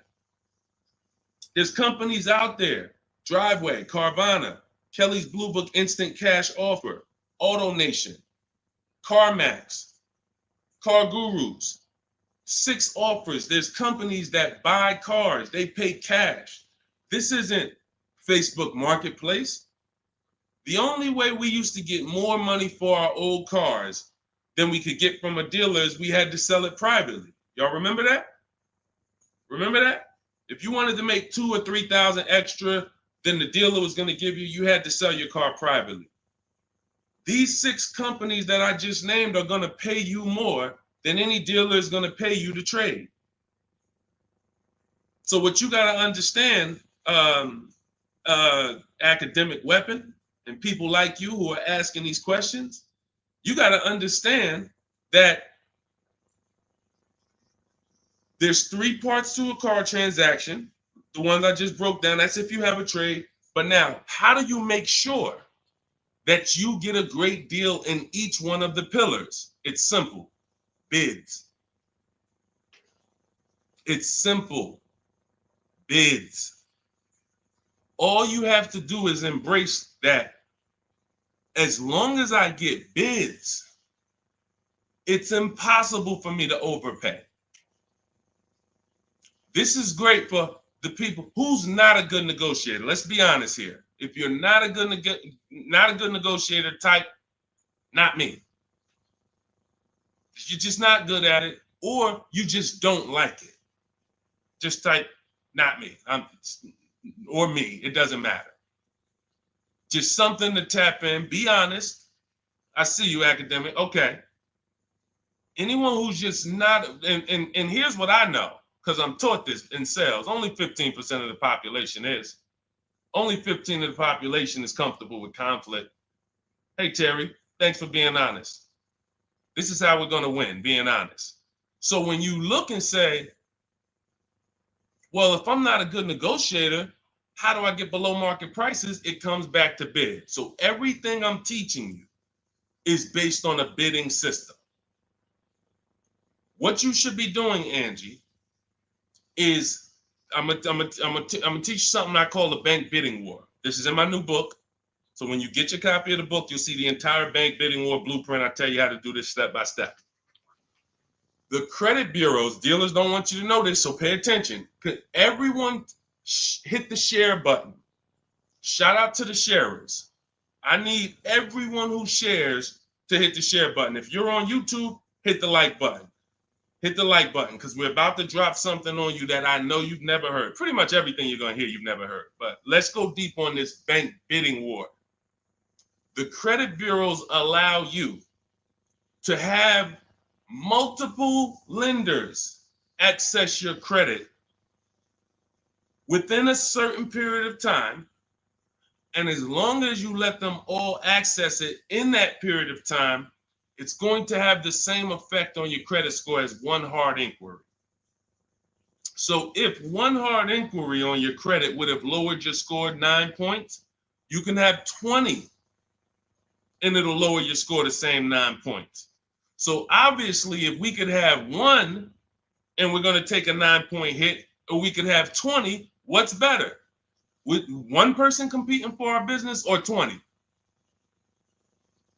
So you cannot go into the dealers to do this. You can't say, well, I heard Deshone said I could go to this dealer and let them run my credit, and then the next day I could go to this dealer and let them run my credit. That's not how it works. You cannot do that. What you will do is you will make your deal for your car. First thing you're going to do, Angie, in the bank bidding war process is let's see, are there any special interest rates in the market? That's always step one. The bank bidding war is 3 rounds. Step one is, are there any special interest rates for the car I'm looking at? Are they running 0%? Are they running 1.9%? Anything that I know a bank or credit union can't beat at all. It's a subvented rate. It's like a rebate on a finance. It's the company saying we want to move a lot of these cars. Let's give the people low interest, no interest. Now, once I check that off, there's no special rates. Now we're moving to the next step, which is shopping for our car.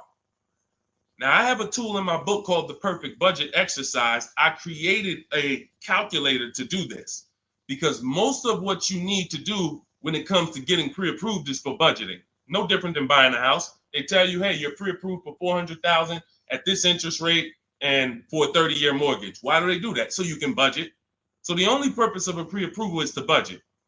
So the problem with these pre-approvals now is they're doing something where they're trying to get over on you. And they just see anytime the public starts to move in a certain way, here comes the scammers, here comes the wolves. Once the public started talking about pre-approvals, every bit of the conversation went there, but they don't want you to get pre-approved and shop competition. They want you to get pre-approved and locked into them. That is what you want to avoid. Anytime you see anyone trying to lock you into them, one dealer, lock me in. Hey, one dealer sent me this letter. Come get this car from us only. Lock me into them. Hey, you're pre-approved from this bank. Lock me into them. That's how you overpay. Because they don't want you shopping competition to find out that that offer from them is not the best offer. I don't care how good it sounds. It's not the best offer until we've seen 2 or 3 and 4 or 5 other offers. Then we realize, oh, that wasn't a good offer. So when they're doing these restricted pre-approvals, where first of all, they want to ding your credit with a hard pull. We don't like that. Second of all, they want to give you, they don't give you a rate, an interest, they give you a term, but there's an expiration date on it. Who's seen that? Who's seen that? Your pre-approval is only good for 30 days. Now, you done already hit my credit with a hard pull. Now I'm out here shopping, and I'm shopping with my back against the wall, and I have pressure not from the dealer that I'm buying from. I got pressure from the bank that wants to loan me money. Hurry up and find a car. If you don't find a car in 30 days, you got to come back and we got to hit your credit again. So what are you going to do when you're out there shopping and looking and you know your pre-approval expires in 2 days? You mess around and take something that you wouldn't have taken if you didn't have that deadline. So this is not what you want to do. This is not what you want to do. Hold on one second. Hold on.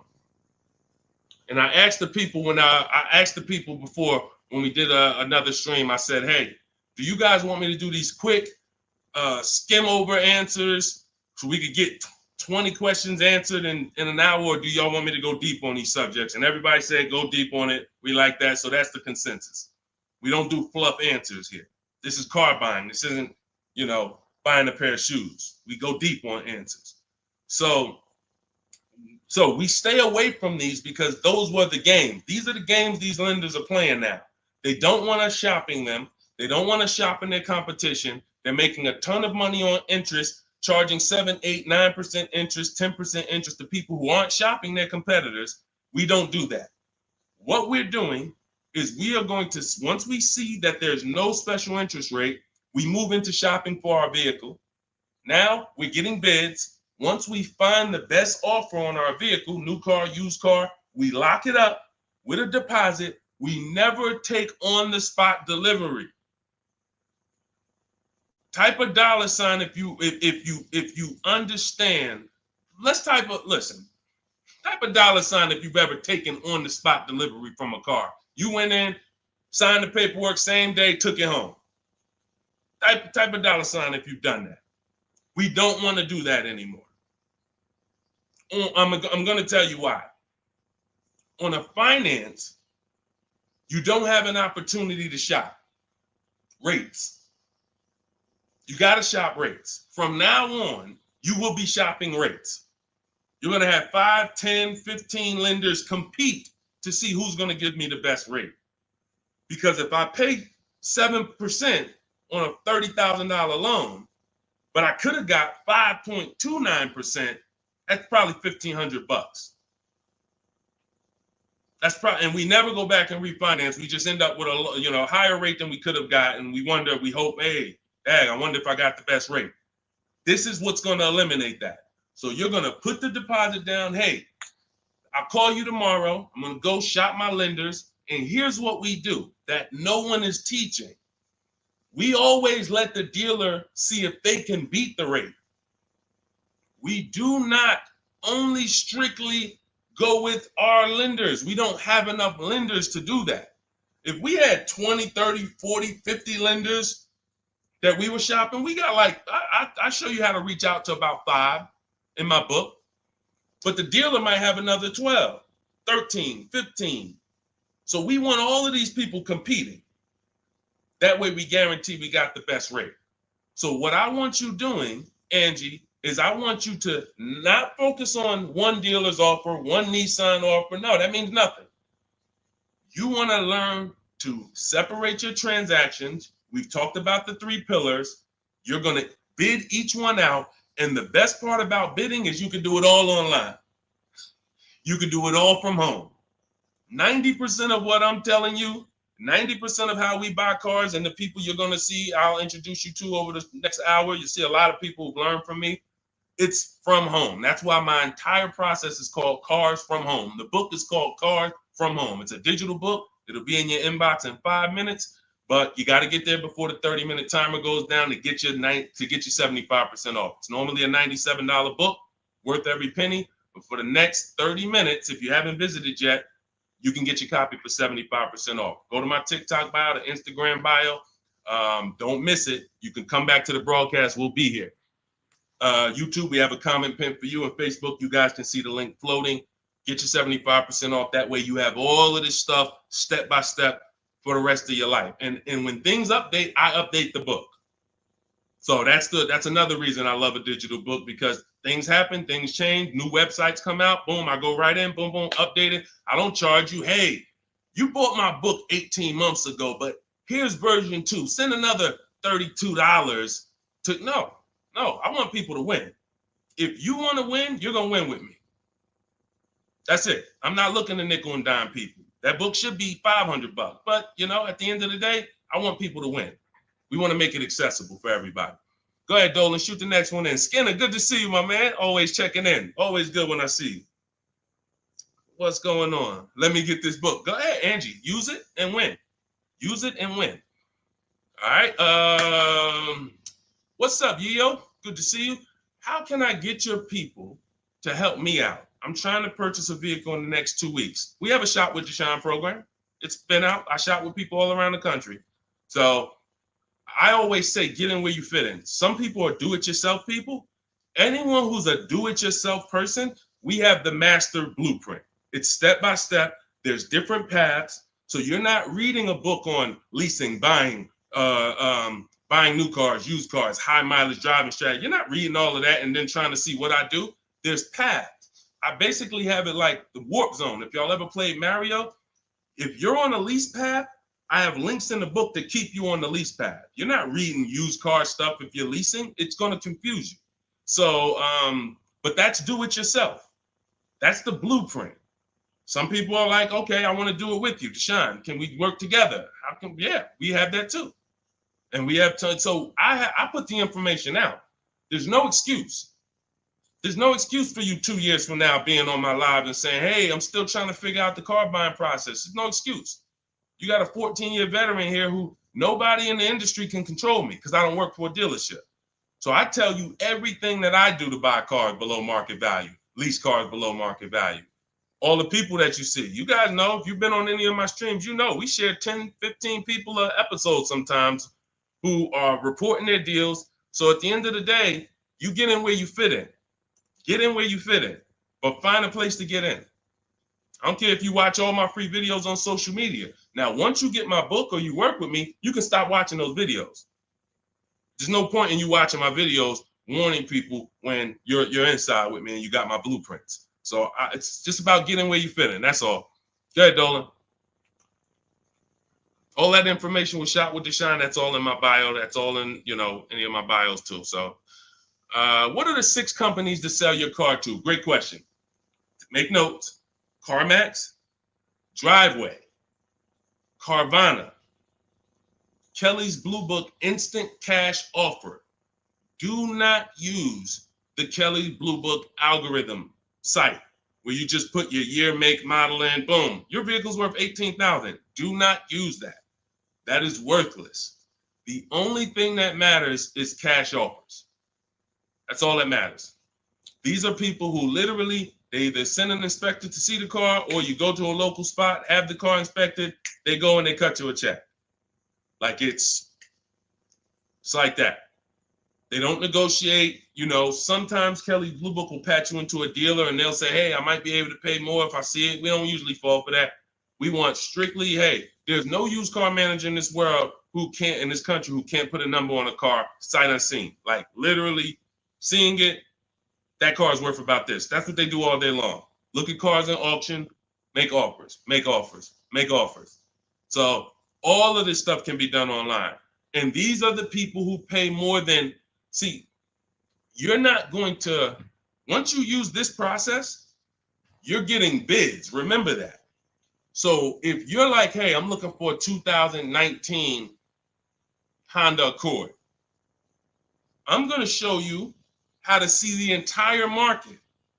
Because the problem is, there's another guy at the gym, because people know me locally, a couple people know what I do, and they'll come up to me, hey, I'm looking at this car. I'm like, look, I don't do this. I don't do this. I don't care how close you are to me. Like, I don't do this anymore. But, you get the same information. We've laid out the path. But he showed me, I just saw this car, though. I was looking at it. I said, there's probably 50 of those cars within 100 miles. There's definitely 50 within 300 miles. So the whole idea, remember, you have to know the goal of the person trying to sell you something. It's to lock you in to them. They want you to think this is the only one. This is the only offer. No, there's cars are cookie cutter. If y'all ever see these new cars come off the truck, you'll understand. Oh, they sent 4 of those black ones. There's 4. These cars are cookie cutter. And all of these dealerships are competing. So when we start bidding and getting bids and we find the lowest price car in the market, we get the lowest offer on a lease, on a finance. I have all of this in my book. We do this by email. With a used car, we go on the marketplaces. We go on, it's like shopping on Amazon or BestBuy.com or Walmart. We're going to all the marketplaces for used cars, and we're just screening it down. We'll talk more about that. If somebody wants to know how we screen down used cars, feel free to ask that question. But the point I'm trying to make is, once you have found the lowest car in the market, that dealer knows they're selling that car at the lowest price in the market. So they cannot turn around and beat all of these other offers that Carvana and CarMax and all of these companies made to buy your car. They'll be out of business. You can't be the highest price. You can't pay the highest price to buy people's cars and then pay the lowest and then sell your car for the lowest price. You're just not going to make any money. So what we do is we find the person who wants to buy our car for the highest price. That's step 2 in my books, the equity assessment process. Those 6 companies that I named. We do this with leases too.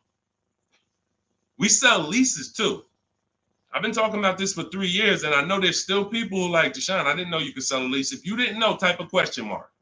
If you didn't know you could actually sell a lease and pocket cash if you have equity, type a question mark. So once we do the equity assessment, we've seen this is the company that's going to pay me the most for my old car.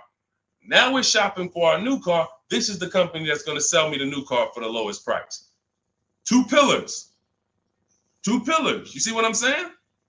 That's 2 pillars of our car deal. Guaranteed we paid, got the most for our car. Perfect, check. Got the least car, got the lowest car in the market based on bids, based on multiple offers. This is how it's done. And this stuff takes an app. Like, when you guys get good at this, you'll be able to do this in 90 minutes to 2 hours. 90 minutes to 2 hours. I can get any car I want below market value. I'm going to pay less than everyone else. It won't take me more than 90 minutes. You'll get there. In the beginning, 2.5 hours it's going to take you to go through. You're going to be fumbling. You're going to be overthinking. And once you just get to trust in the process, you'll see, okay, this is a 90-minute process. Now, I don't want you rushing your shopping. It's a big point before we go to the next question. Too many of you are rushing your shopping. That's why you're ending up with cars you don't like in 3 months. We don't rush that.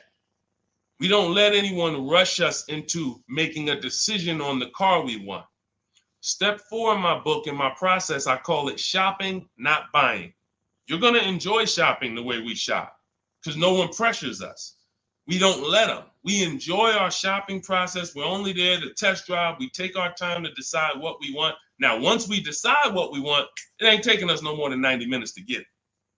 But the deciding of some of you might spend 3 months deciding what you want, and that's okay. Visiting dealerships, driving multiple cars, perfectly fine. But we don't, the problem is when you turn shopping into buying. That's the problem. You tell your kids, hey, kids, we're going to go out, we're going to look at cars this weekend. Yes, oh, God, Daddy, we're getting a new car, Mom. Yes, great. All right, we're going to go look. First, we're going to go to Toyota. Then we're going to go to Honda. Then we're going to see the Chevy. If we had time, we'll test drive a Nissan, and it's going to be a good day. All right, perfect. You come out there, you drive the first car. Next thing you know, Daddy's sitting down, Mommy's sitting down talking to the salesman. That's where this is where you ruined your shopping. You ruined your shopping. What is Daddy doing sitting down? Why are you sitting? Daddy, I thought we was going to Honda next. What happened? 4 cars we were going to drive. Yeah, but they said we got a good deal. It don't take them long. If you let them catch you, it don't take us long to catch you with something. Hey, we have some great deals today. The manager said this morning, we're not going to turn down any good deal. We're so far behind our goals. Anybody who makes us a reasonable offer today, the next thing you know, you're not shopping anymore. You're talking about buying. Y'all see the difference? Type locked in if that makes sense. That's why we had a specific step in our process. It's step 4. It's called shopping, not buying. Shopping is deciding what you want. Buying is coming home, getting multiple offers on what you want. And we don't mix those two. This is how you enjoy the process. This is how you wake up in 6 months and you still love the car because you took enough time to make your decision and you didn't let anyone rush you. We're not gonna let anyone rush you if you're doing this my way. Go ahead, Dolan. Roll the next one. But yeah, get those 6 companies. Get your equity assessment done. What's up, Terrell? Good to see you. Deshone, I sent out the initial contact template to the dealerships, and a lot of them are trying to get me to come in. That's why we had scripts. Listen, here's what I say to people that I work with. Whether it's most of the time this is people I'm working with in my coaching program here's what I say. I tell you up front, 80% of dealers are overpriced.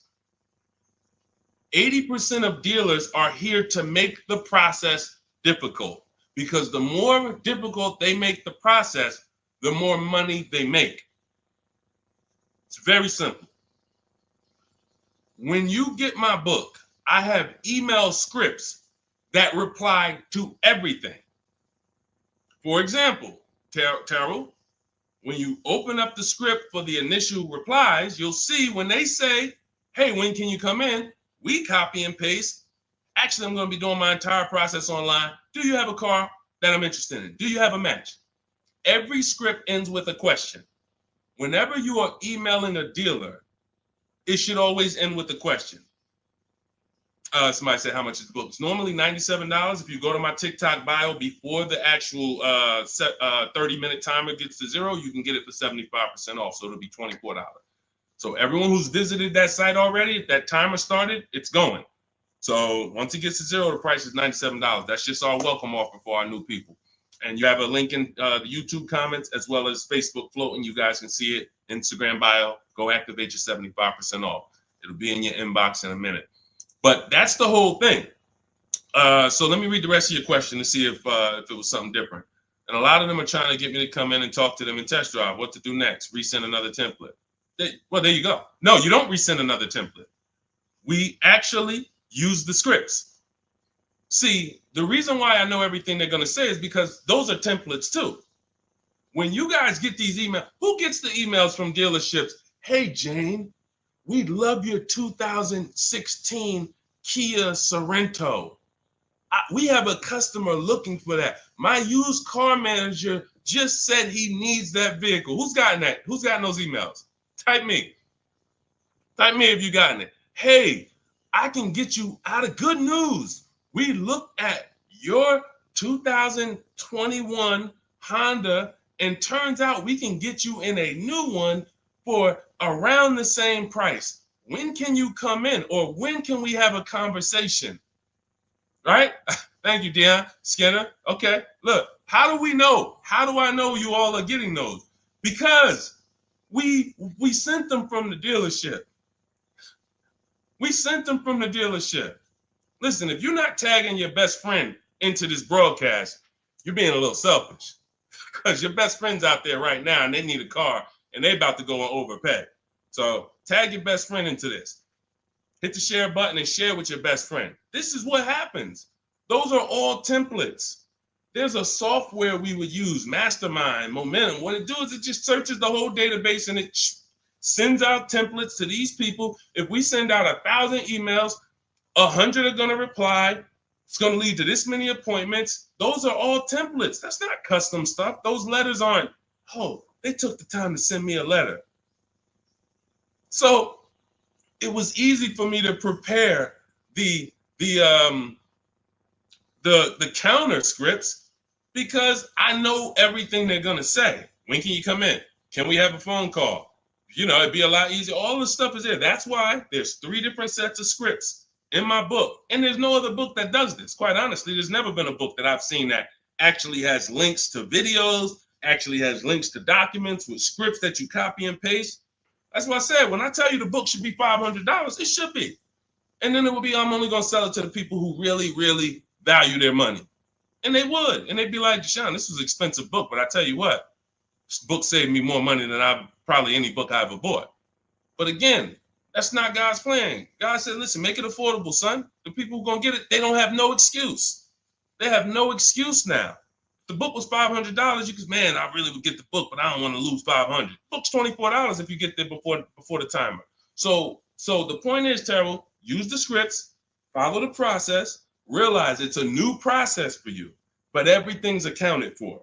Everything in the process is accounted for. Just use your scripts. Everything they say, copy and paste, and keep the conversation moving on your terms. And don't try to turn an 80% dealer to a 20% dealer. They're not going to be that. They're doing what they're supposed to do. Let them eliminate themselves. Usually, if a dealer's going to make it hard, there's a reason. God, we use a strategy for leases and new cars called the 25 to 5. We connect with 25 dealers online in 20 minutes.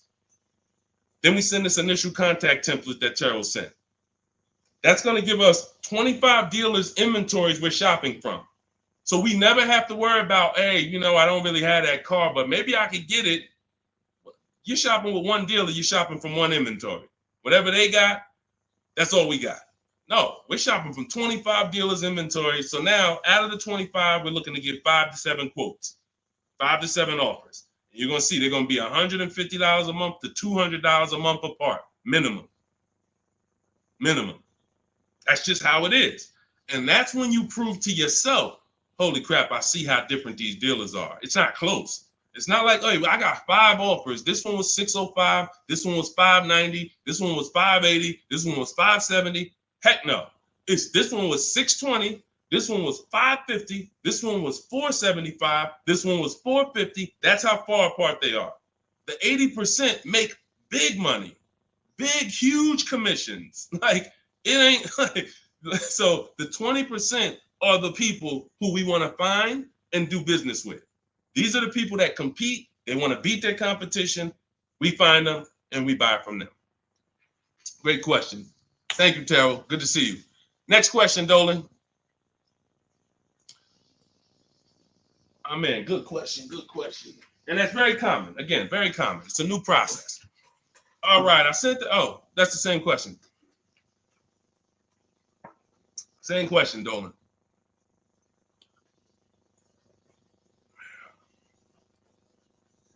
What's up, Jaden? Buying my first used car this year. All right, putting $10,000 down with fair credit and a trade in worth $1,000. How do I maximize for the best car possible? First thing we want to decide is, should we be buying or leasing? This is very important.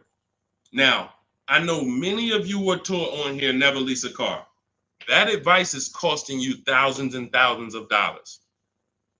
And we'll go deep on that because I can't make a statement like that without going deep on this. But let me ask you, Jaden, do you have good credit, fair credit, not so good? You know, nobody knows you, so it's not like, you know. But I need to know this to properly answer the question, because some people, you know, they want to put a lot of cash into the transaction because they don't really have any credit. Let me know. I'm looking for your comment. Listen, you got to stay close to your keyboard. All of you who are asking questions, I want you to stay close to the keyboard. Dolan's pulling the questions in, and, you know, I want you to stay close, because I might ask you a follow-up question that I need to actually, you know, be able to answer it. So let me just assume. All right, let's just assume you have fair credit. Hang on one second. Let's assume you have fair credit. All right. Hang on. Okay. So let me tell you an outcome that's very common. And you could decide, this is all of you who have a child who's going to be getting a car, or you're going to be getting your first car. Like, listen up to this.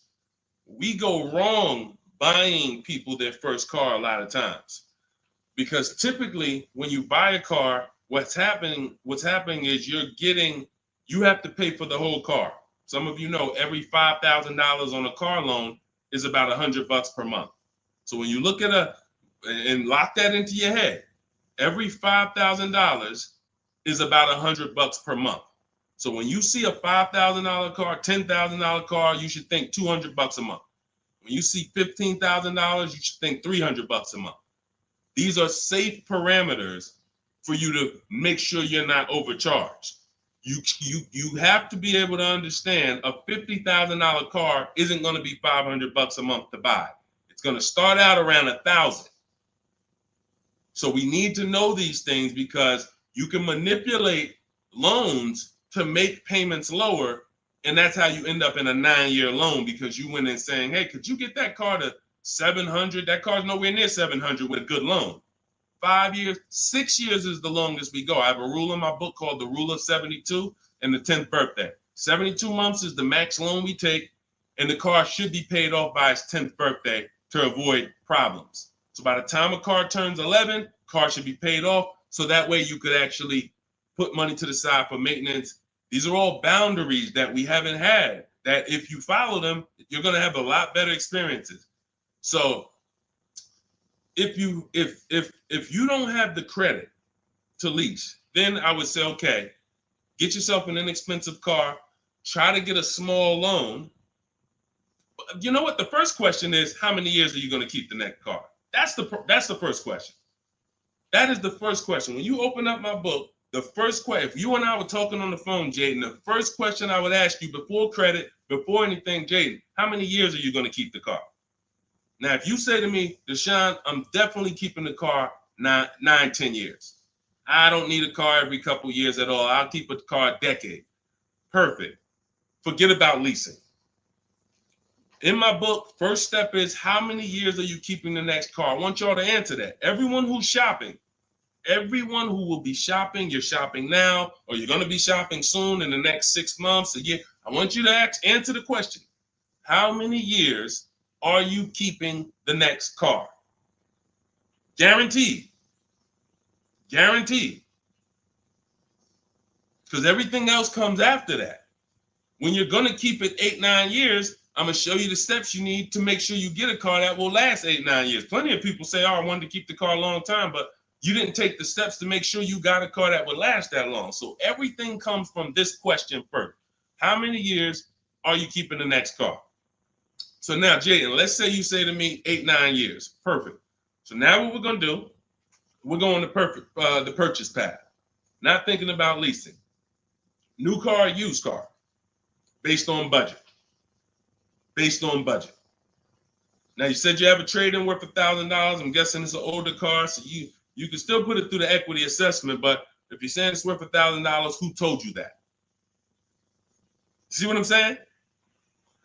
See, the highest offer for your car is what it's worth. I want y'all to get into the habit of getting offers so that you know exactly what your car is worth, not letting one person tell you what your car is worth. So now let's just say, for example, your car is worth $1,000. Now we're looking at, well, do we get a new car or pre-owned car? And if we get a pre-owned car, here's how we determine new car versus pre-owned car. Budget is one. Now let's say you could afford both. I could afford a new, I could afford a new pre-owned. Which one?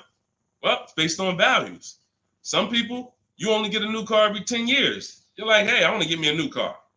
Because at the end of the day, over a 10-year period, the amount you pay for the new car, you'll get some of it back on the back end.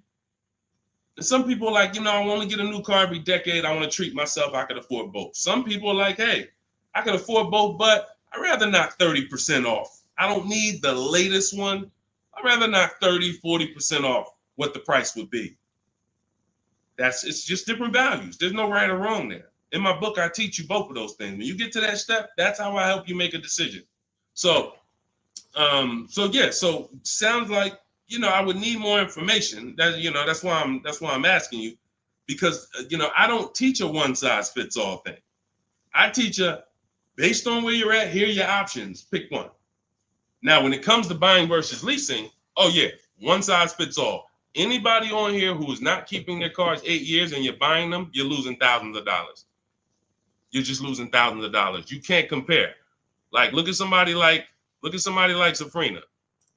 I use Safrina's deal. Oh, that's Teddy. Look at Teddy. That's a luxury car. Let's take a luxury car. Teddy got a $73,000 BMW. $73,000 BMW. He's paying $856 a month. He's not keeping it 8 years. He knows the 8-year rule. He said, okay, if I'm not keeping my cars 8 years, I'm going to shop for a below market lease. He uses our bidding system. He gets multiple offers. He said the highest offer during the process was $1,123 a month. That was his highest offer. He's paying $856. When I tell y'all, if you don't have a system to reveal the 80% dealers who are overcharging people, you're buying from one of them. You're buying from one of them. They do business. It's not like these guys are going out of business. You're buying from one of them. And you see, but Deshone, they told me this was the best deal that they could, this was their best offer. It was their best offer. It wasn't their competition 20 miles away's best offer. It wasn't that small dealer that's 45 minutes away that doesn't get the traffic that this city dealer gets, that once they see your information and they say, wait, hold on, we don't get the opportunities they get where they could just charge people and then they keep coming back. We only see, 3 people a day sometime. Boom, okay. Listen, we're gonna beat their we're gonna beat them, and we're gonna have our license plate in their market. This is what you can't see that when you're in a dealership trying to make a deal, negotiate with them. So this is what you prove to yourself. The 80% dealers charge tons of money before, and they won't go below a certain price. They might take off $3,000. I ain't going no lower. That's it. You don't want the car? Next. See you later. Listen, sorry, I'm not selling a car for less than that. They have a minimum threshold, a maximum amount. We ain't taking less than this for our car. Their competition, they'll go 3,000 less than that. Got to get them. So now let's go back to the leasing versus buying scene. When you look at this and you look at Teddy, you can see, can you take that comment down, Dolan? Matter of fact, I got it. Look at Teddy. So $829 a month, he's paying $856. Now, $73,000 vehicle, that vehicle on a 5-year loan, every $5,000 is about $100 a month. That vehicle should cost $1,500 a month. Even if he got a huge discount, let's say he got 15 grand off. Somehow, magically, he got a ridiculous discount. Instead of 73, he pays 60. $1,200 a month, 5 years. $1,200 he's paying $856. No money down. We don't, and whenever we shop, what you're going to learn as you listen to me and you shop the way I'm telling you to shop, everything we shop is no money down. We might put money down later, but we only put money down after we guarantee we got the best deal. All right. Let me echo that. You only put money down after you guarantee you got the best deal. What does that mean? You paid the best price for the car. You found the dealer that's going to sell you the car for the lowest price. You found the bank that's going to get you the lowest money. You did this from home using online tools. If you're doing it manually, you call around. I don't care if you call around. It's harder than my way because, but you want to call around and try to get multiple offers from dealers. The point is, once you find the best offer, now we can put money down if I want to lower my payment. But what dealers try to get you to do, especially the 80% and the people you're used to dealing with, they want you to put money down to get to a payment you'll take the car for. Big difference. Hey, how much is this car? Hey, it's $1,100 a month. Yeah, I can't afford that. How much money can you put down? How much money can you put down? Man, I could probably put down like 15, but can you get me to like 700? Now you're trying to buy your deal. You're not focused on the interest rate. You're not focused on the price of the car. Is he even selling me this car lower than what I could get on the market? You're trying to buy your deal, which is why the 80% dealers, here's what the 80% dealers make tons of money doing, making you think you want. And all I want you to understand is this is simple, easy. That's hard. Once you step in, start doing this like Teddy, once you start doing this like Danielle, look, like Ansley, look, like Jen, all of these people get below market deals from home. Once you start doing it like this, you'll realize this is the easy way. At home, at work, man, I just bought a car. How you buy a car? I ain't even see you spending all this time in dealerships. Look at all these offers in my email. Look, this offer, this offer, this offer, this offer. Yep, just the one. I just locked it up, saving me $7,000.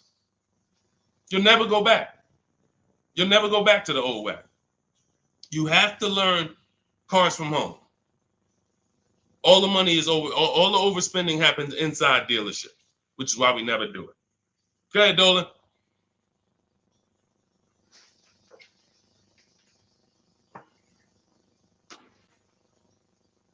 Let's go, Dolan. Keep them queued up, bro. Let's go. To Cali, good to see you. Should you put a down payment on a car? Well, that's just what we were just talking about. What we were just talking about was, all right, let's talk down payments on leases.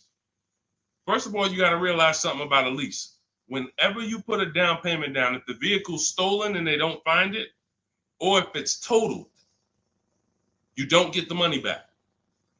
I'm not a fan of putting huge money down on leases, but unless you do one thing, you assess, well, two things technically. There's only two ways to lose your down payment. Car's stolen and they don't find it, or it gets totaled. So here's what you ask yourself. How many cars have you had stolen in your life?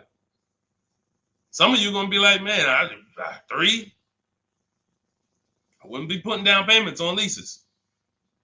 Some of you like, Deshone, I never had a car stolen. Thank God. All right. You can check. You can check. Now, second question. The vehicle you're buying, what's the chances if you get into an accident, it can get totaled? You're buying a huge Jeep. You're buying a huge S-Class Mercedes. You're buying something that's very hard to total. You're good. You're good. You're buying a Honda Civic, putting $5,000 down on it. It's not a good. You're taking big risks. Big risk. So that's how we assess leasing. But here's the thing. This is how we shop for our leases. This is all in my digital book. We shop for our leases with only first month's payment down. That's really no down payment because when you lease, you give them your first payment, then you drive off. And when so that's how you do it. So first month's payment out of pocket, 12,000 miles per year. And we put taxes and fees in the payment. That's it. That's it. We get all our offers that way. The dealer's going to give you the offer based on how you told them to give it to you. If you told them, hey, just work me a lease out, They're gonna work you out a random lease, $3 grand down, boom. When you see these commercials, these are not deals. Listen, you cannot never judge. I told y'all at the beginning of the stream, it's 3 prices you can pay for every car: market value, above market value, below market value. Those are the 3 prices. Below market price is the people who got skills. That's the stuff we're talking about here. Below market comes from bidding. When you look at these offers, look at these commercials. Look at. Let me show you a deal. Look, Ansley just got a 2024 Infiniti QX Lux. MSRP is $58,000, $58,490 to be exact. Said I'm only paying $554 a month with my first payment down only, right under 1%. Now, some of you, if you're savvy, you've heard of the lease 1% rule. That's been around for probably 30 years. I created the 1.5% rule because people were overpaying for leases. People knew, the savvy people knew the 1% rule. They knew this is great value. This is a steal. You get a lease under 1%, no money down, you stole a vehicle. Doesn't mean it's your best deal because Zafrina got 0.88. So she got 0.88. So just don't think, again, bids.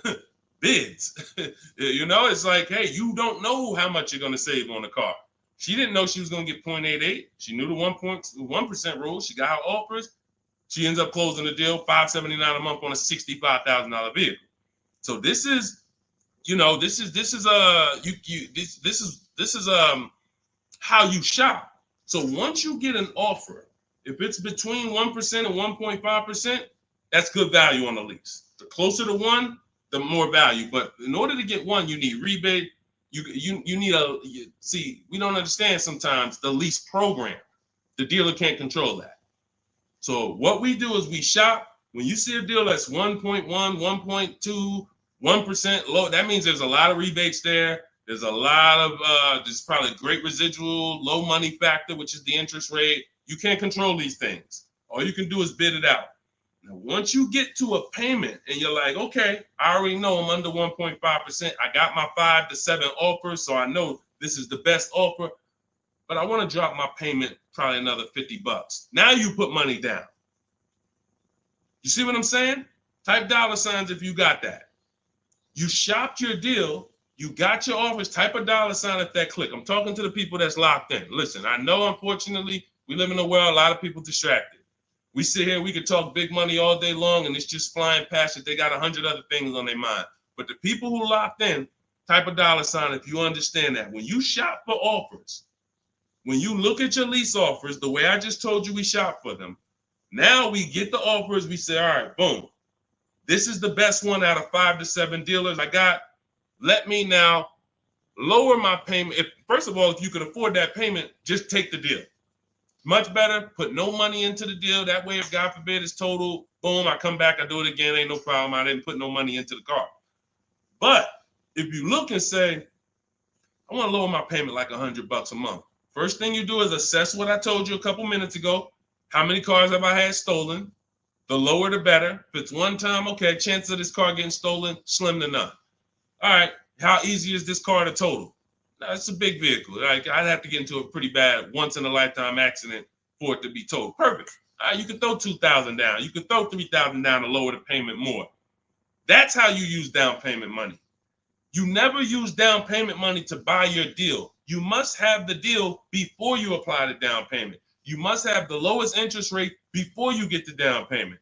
You must have the dealer who's selling you that car lower than anyone else before you apply the money down. That's when you know you have a deal and your down payment isn't being taken and used as profit. Anybody else, down payment's being used as profit. It's just padding the deal. Give us more money to work with. How much could you put down? 6? All right, let me go work this out. And they're just around moving money around. They're moving, you're buying a car from them, you're getting your loan from them, and you're giving them $6,000 to work with. They have all this money to work with. That's a dream customer. And if this is you, I don't want you to feel bad. I only want you to feel, because no one told you this until now. I only want you to feel bad if you keep repeating it, because you got no one else to blame. Right now, you have the opportunity to change everything and focus on what I'm teaching you. So no one can do this to you. But the dream customer comes in, got a car to trade, wants to buy a car, needs a loan, How much could you put down? I'd probably put down like 3,000. That's 4 things you just gave him to work with. I got money in your loan I can move around. I got money in your old car that you want to sell to me, trade. All right, I could use that. Got some margin there. Then in the car you want to buy, I got some margin there. Then I got your down payment money that I got margin. I'm just about to let me manipulate a couple things and here. That's what we don't want to do. All right? That's why we separate the transactions. This stream, if you get the 3 pillars of great car deals, separating your transactions, bidding them out, this can never happen to you. None of this stuff could ever happen to you. Okay? Everything we're going over is in my new digital book. It's called Cars from Home, 7 Steps to Saving Time, Money, and Avoiding Dealerships. This teaches everything step by step, how to get below market leases, below market purchases, new cars, used cars, high mileage driving strategies. Some of you who are driving over 18,000 miles a year, you can't do some of this stuff is not, you need custom advice. See, again, I don't do one size fits all. You can't be an 18,000, 20,000, 30,000 mile a year driver and think you can actually use the same loan structures and all of that as a normal person. You're depreciating your car faster than them. So all of this is in my blueprint. It's in my new book. Get your copy for 75% off in my TikTok bio, in my Instagram bio, or we have a link in the comments for you on YouTube, and we have a floating link on Facebook for you guys. But if that timer hits 0, it's $97. And if I'm you, if I miss the 75% offer, I'm getting the book, knowing what I know. And there's people who have the book, they'll be like, hey, look, I don't care if you missed it. You need to get the book. It's $97, worth every penny. So I want you to have everything I teach. It'll be in your inbox in literally a couple minutes. It's a digital book. And as soon as you get it, you're going to see a thank you page, and it says screenshot this page. Very important, because on that page is the link to open the book. Then I email you a copy. Also on that page is the link to my support team, just in case you type your email wrong. Our system is great. We send out lots of books. It works every time. But if you mistyped your email, then you're not going to see the book. So make sure you have my support team's email. So if you don't see that book in 5-10 minutes, email my team, hey, and they'll get you the book right away. All right. Thank you, Skinner. Yeah, nobody ever broke it down like that. I'm glad. That's what I'm here for. That's what I'm here for. I only want to pay first month's payment, and that's it out of pocket. That's 90% of our people, Skinner. 90% of our people. Hold on, I'm gonna get to Hideout PA. You got the next question. Hold on. But look, 90% of our people, look, India, look, $365 a month, no money down. That's first payment only. Look, Melissa, look, got her hybrid Honda Pilot 2025, $597 a month. She made $12,000 on her equity assessment, sold her car. So $597, I'm trying to see an MSRP, almost 50 grand. So it's a 1.2% lease. Look, nothing out of pocket, first month's payment. Look, Ansley. I gotta go get the rest. I didn't hit see more to get his detail. You see, Ansley got 2 cars. He just got another BMW. Hold on. Look. Milligan. Everybody, we pretty much, look, zero is signing. Melissa. This is what we do. There's nobody who's better at this than we are. Listen, if I had the time and we did one stream where we just sat here for an hour, I could show you 100+ people. Boom, boom, boom. Well, I just show a dozen because I'm not going to spend too many. Look, if you don't get it from 10 people, you're not going to get it from 100.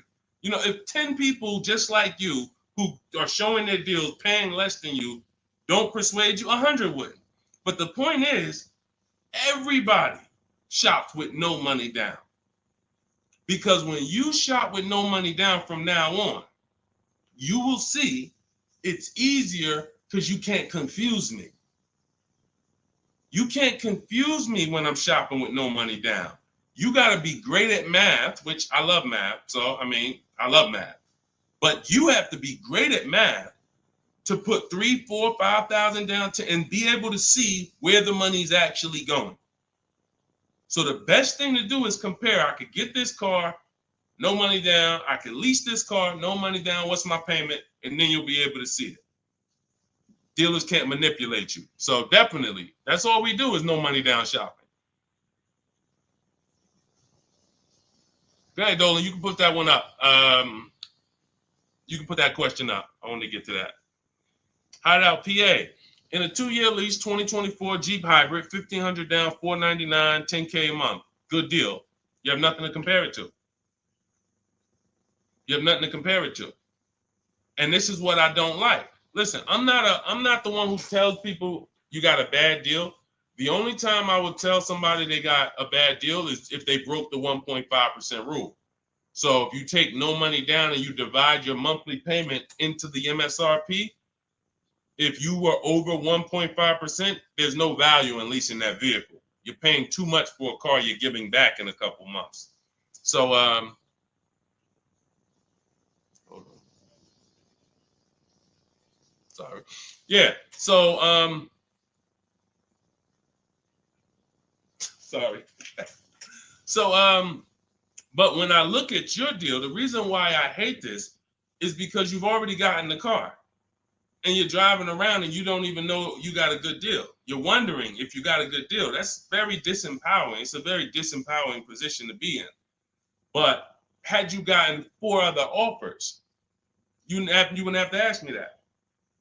And what I want you to do is change that, because frankly, I would bet $1,000 that if I said to you, you think I can find that car for less than what you paid? Bet me some money.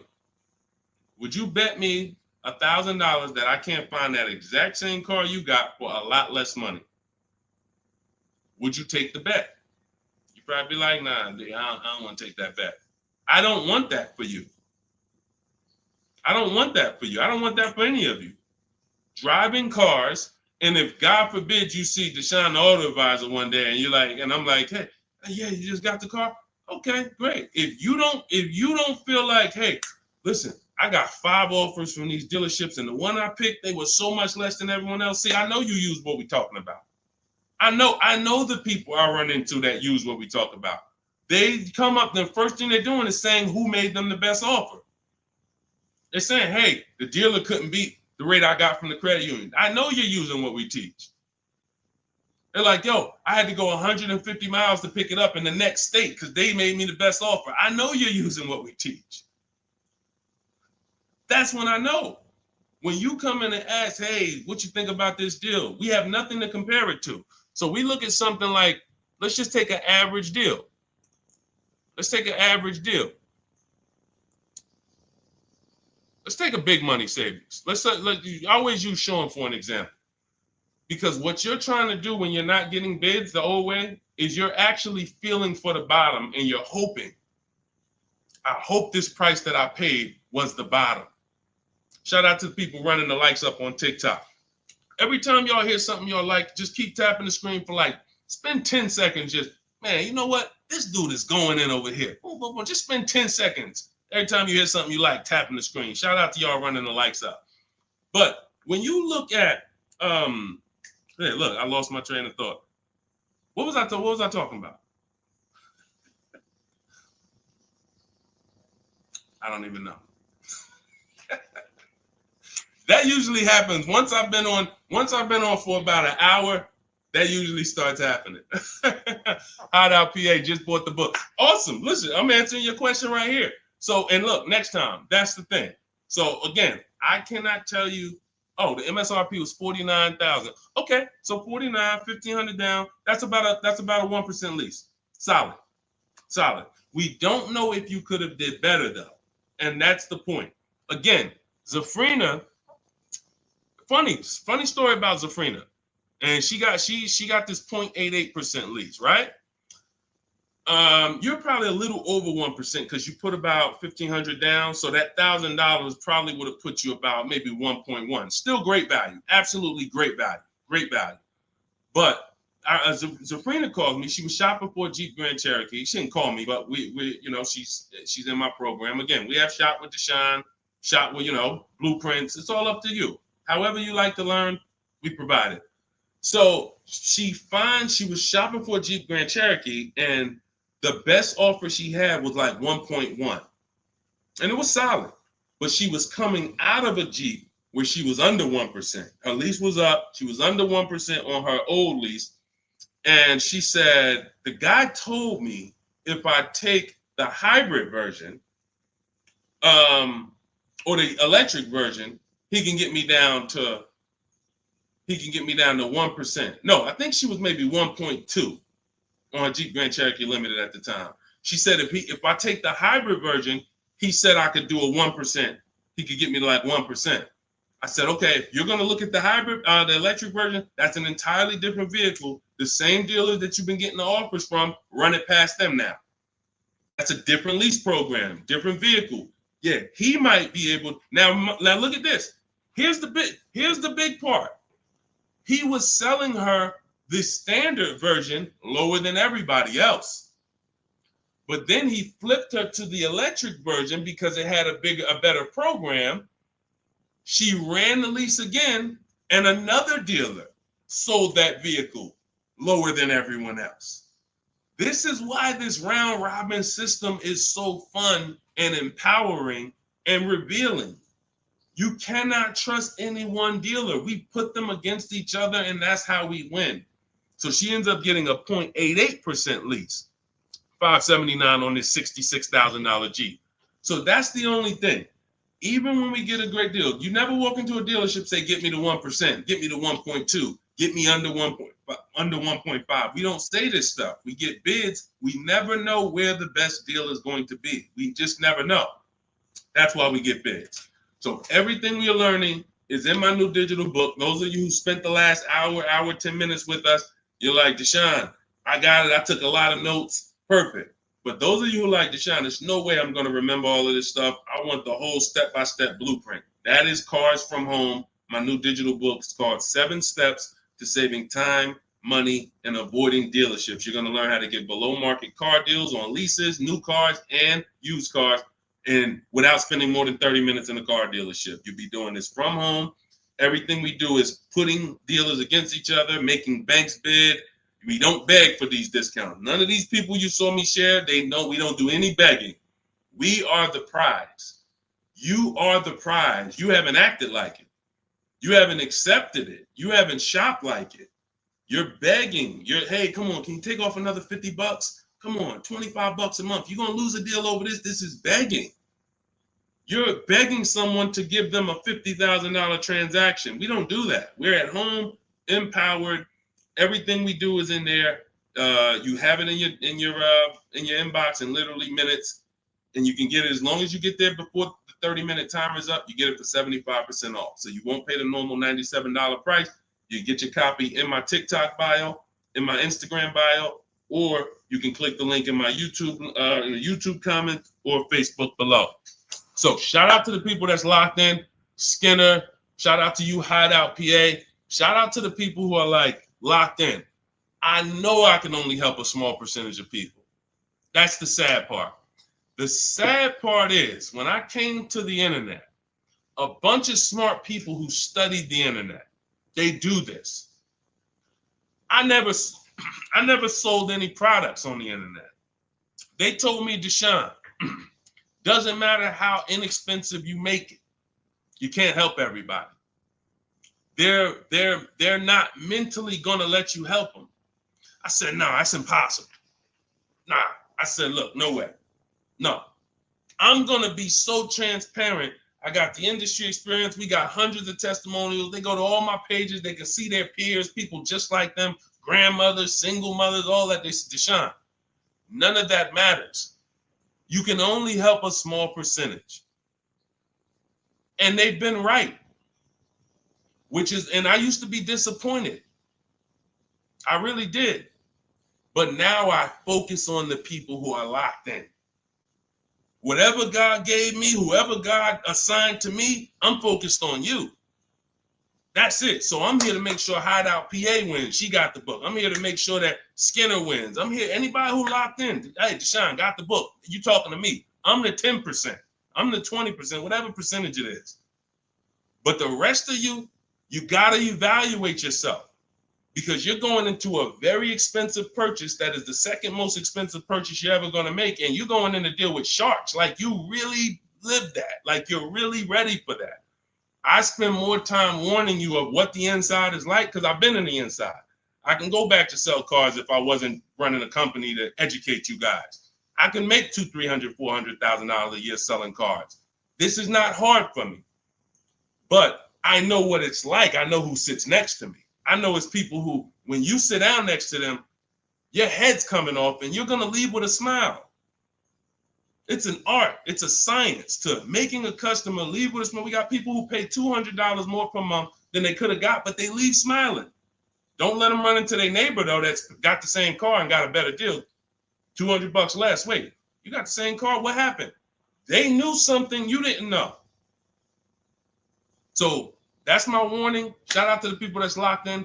Get your book for 75% off. Make sure you screenshot the thank you page. The book is right on the thank you page. As soon as you pay, you can download it, add it to your inbox, and just use it and win. And make sure you email me your success stories. All right. I'll see y'all in the next stream. God bless you.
And answers. Welcome to Car Shopping Questions and Answers. We're about to go very deep to make sure that you get the answers you need when it comes to buying or leasing your next vehicle. And we want you to have below market strategies. You can't pay market value and you can't pay above market value.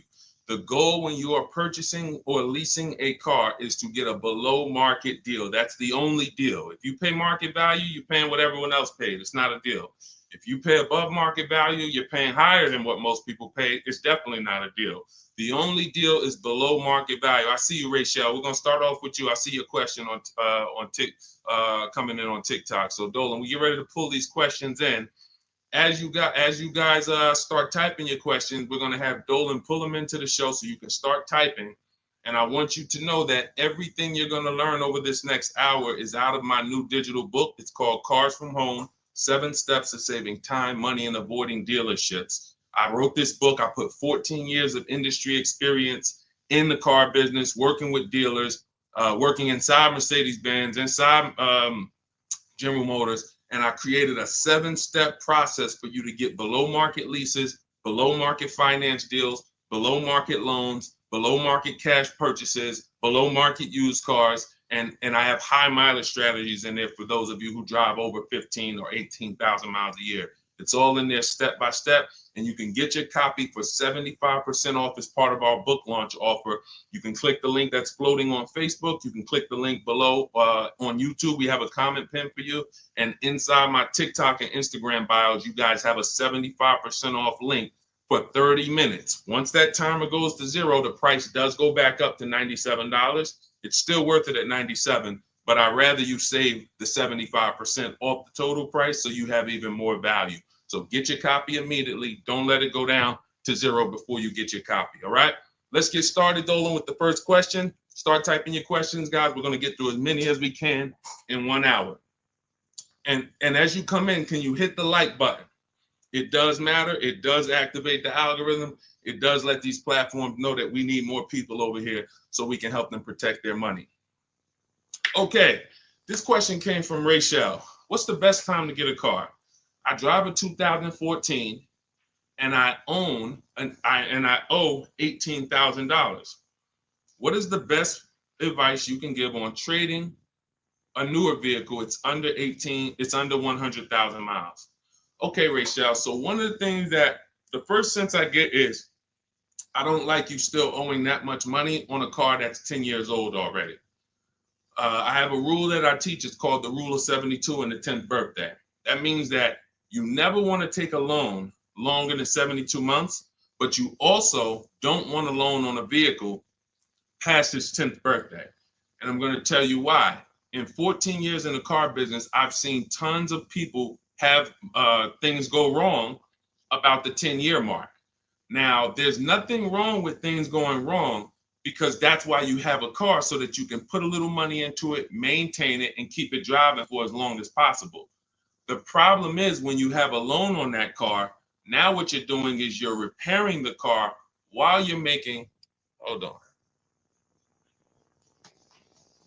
I had to turn the Bluetooth off.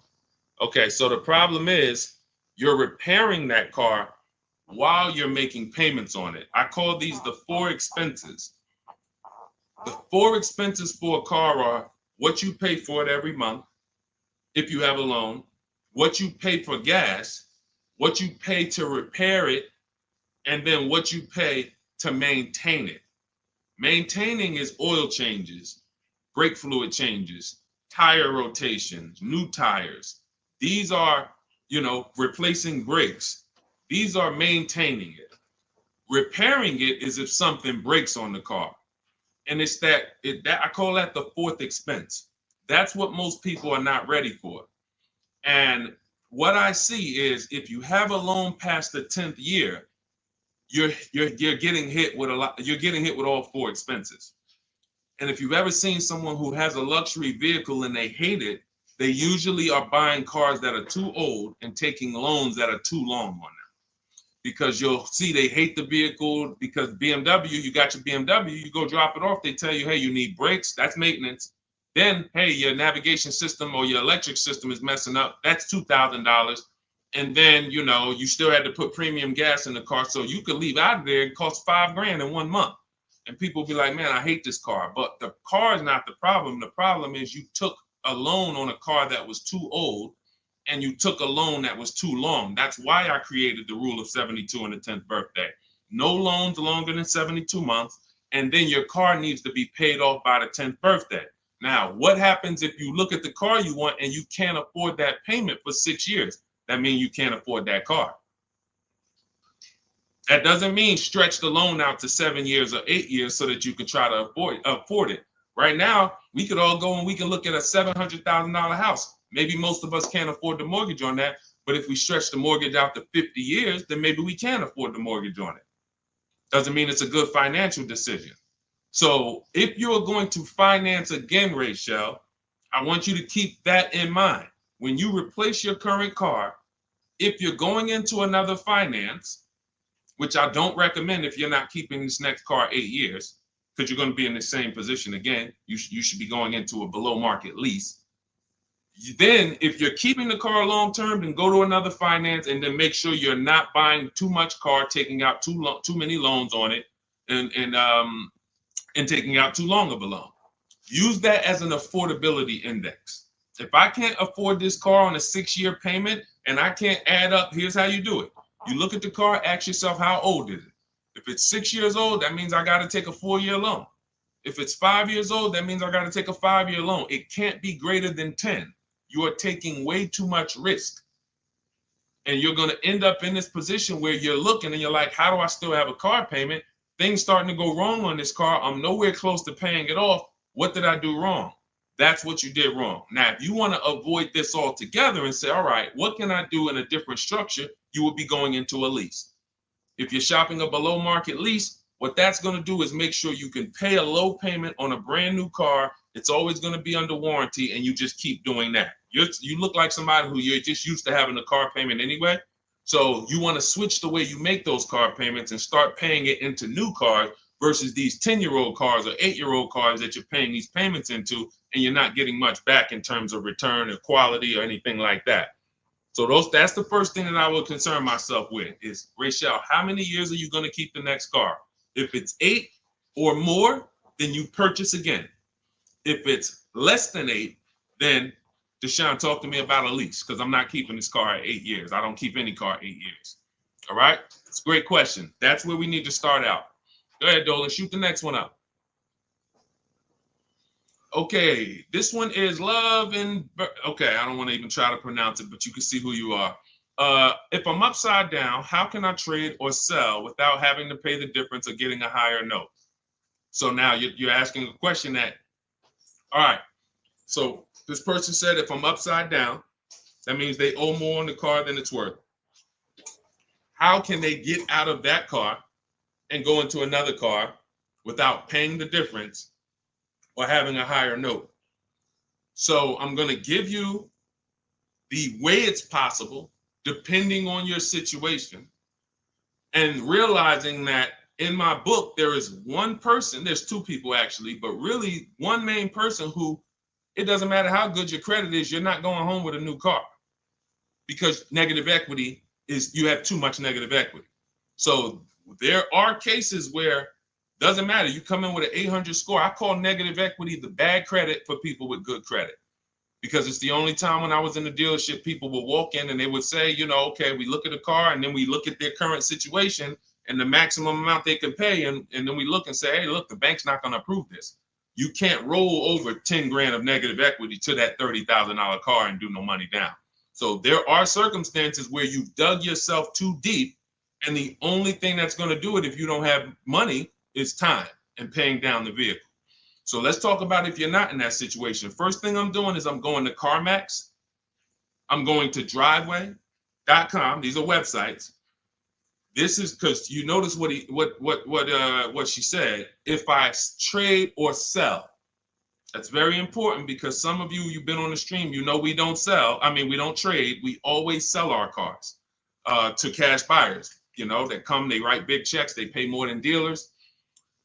So the first thing we're going to do is visit these cash buying websites: CarMax, Driveway, Carvana, KBB Instant Cash Offer, AutoNation, and Car Gurus.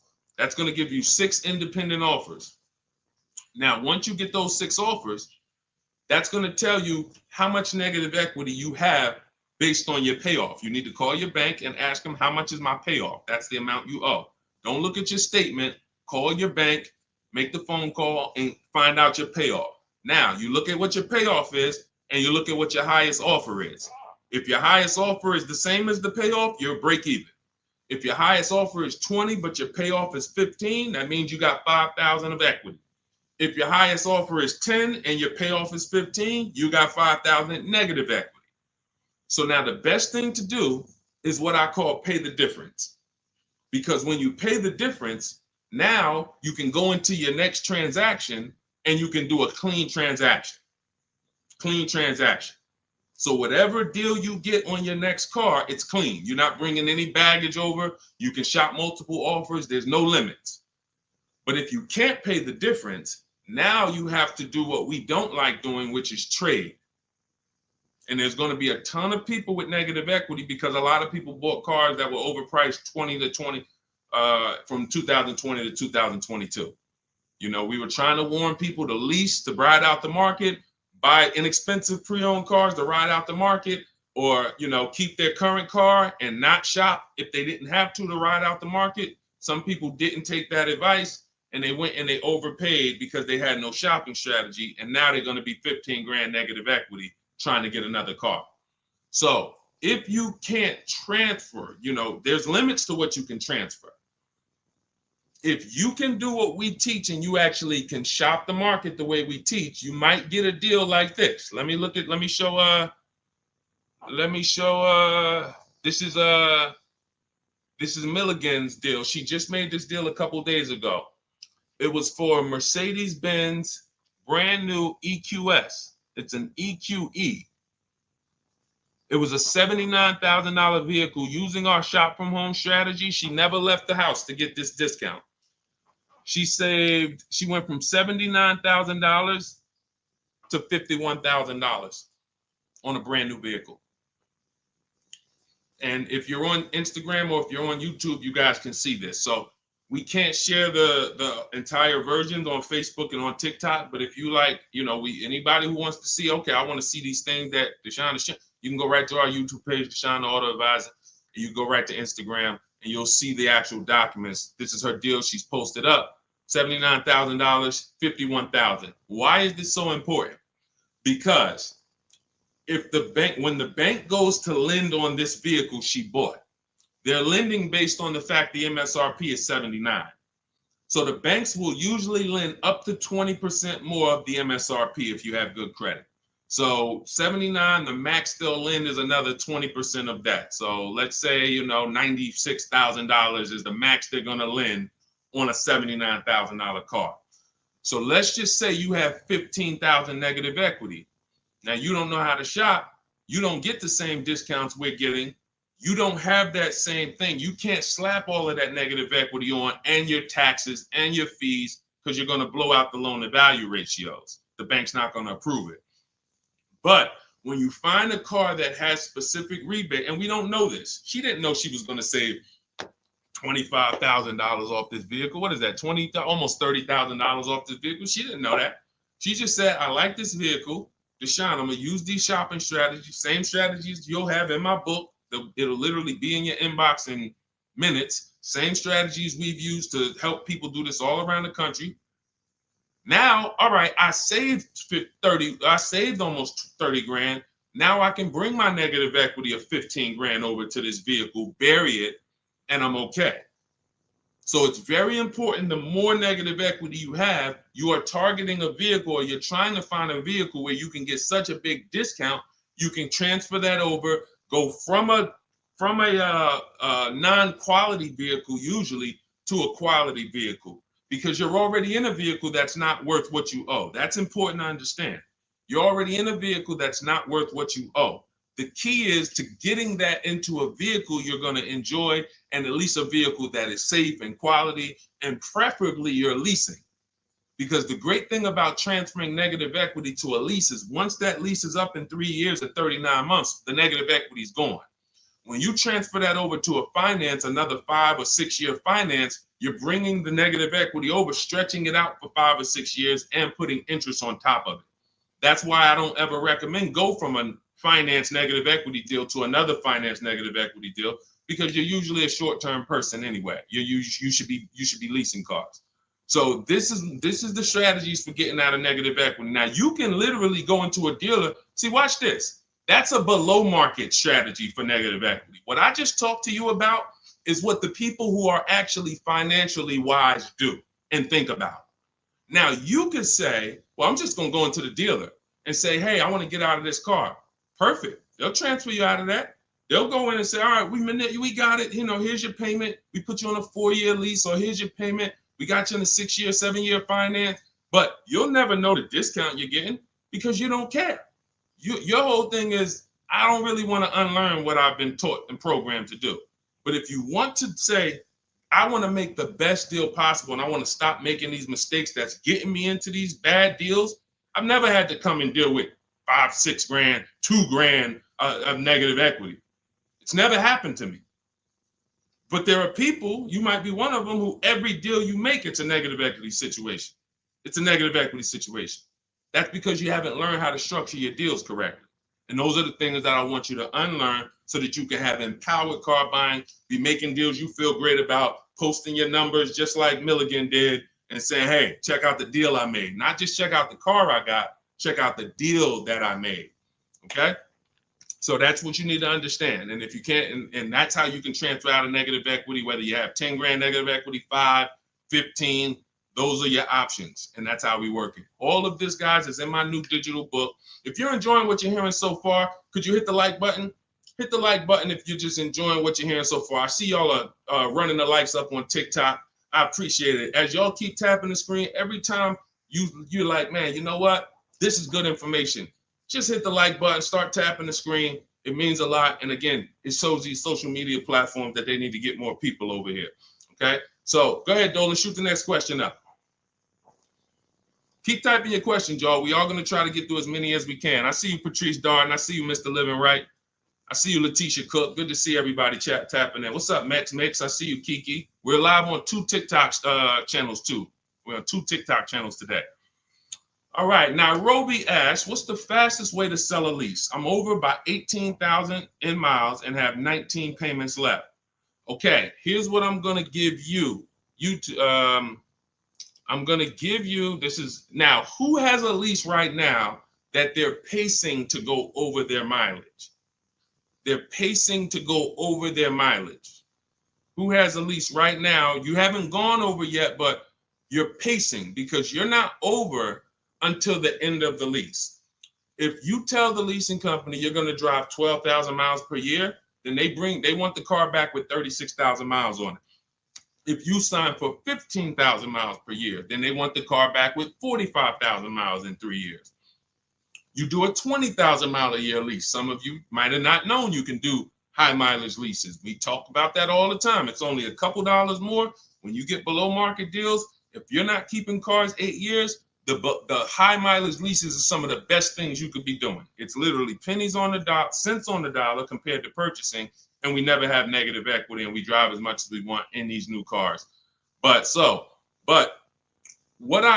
you're pacing, once you bring the car back, you could do 10,000 miles your first year, 20,000 miles your second year, 8,000 miles your third year, as long as the total at the end doesn't exceed what you told them you were going to spend, then you would be fine.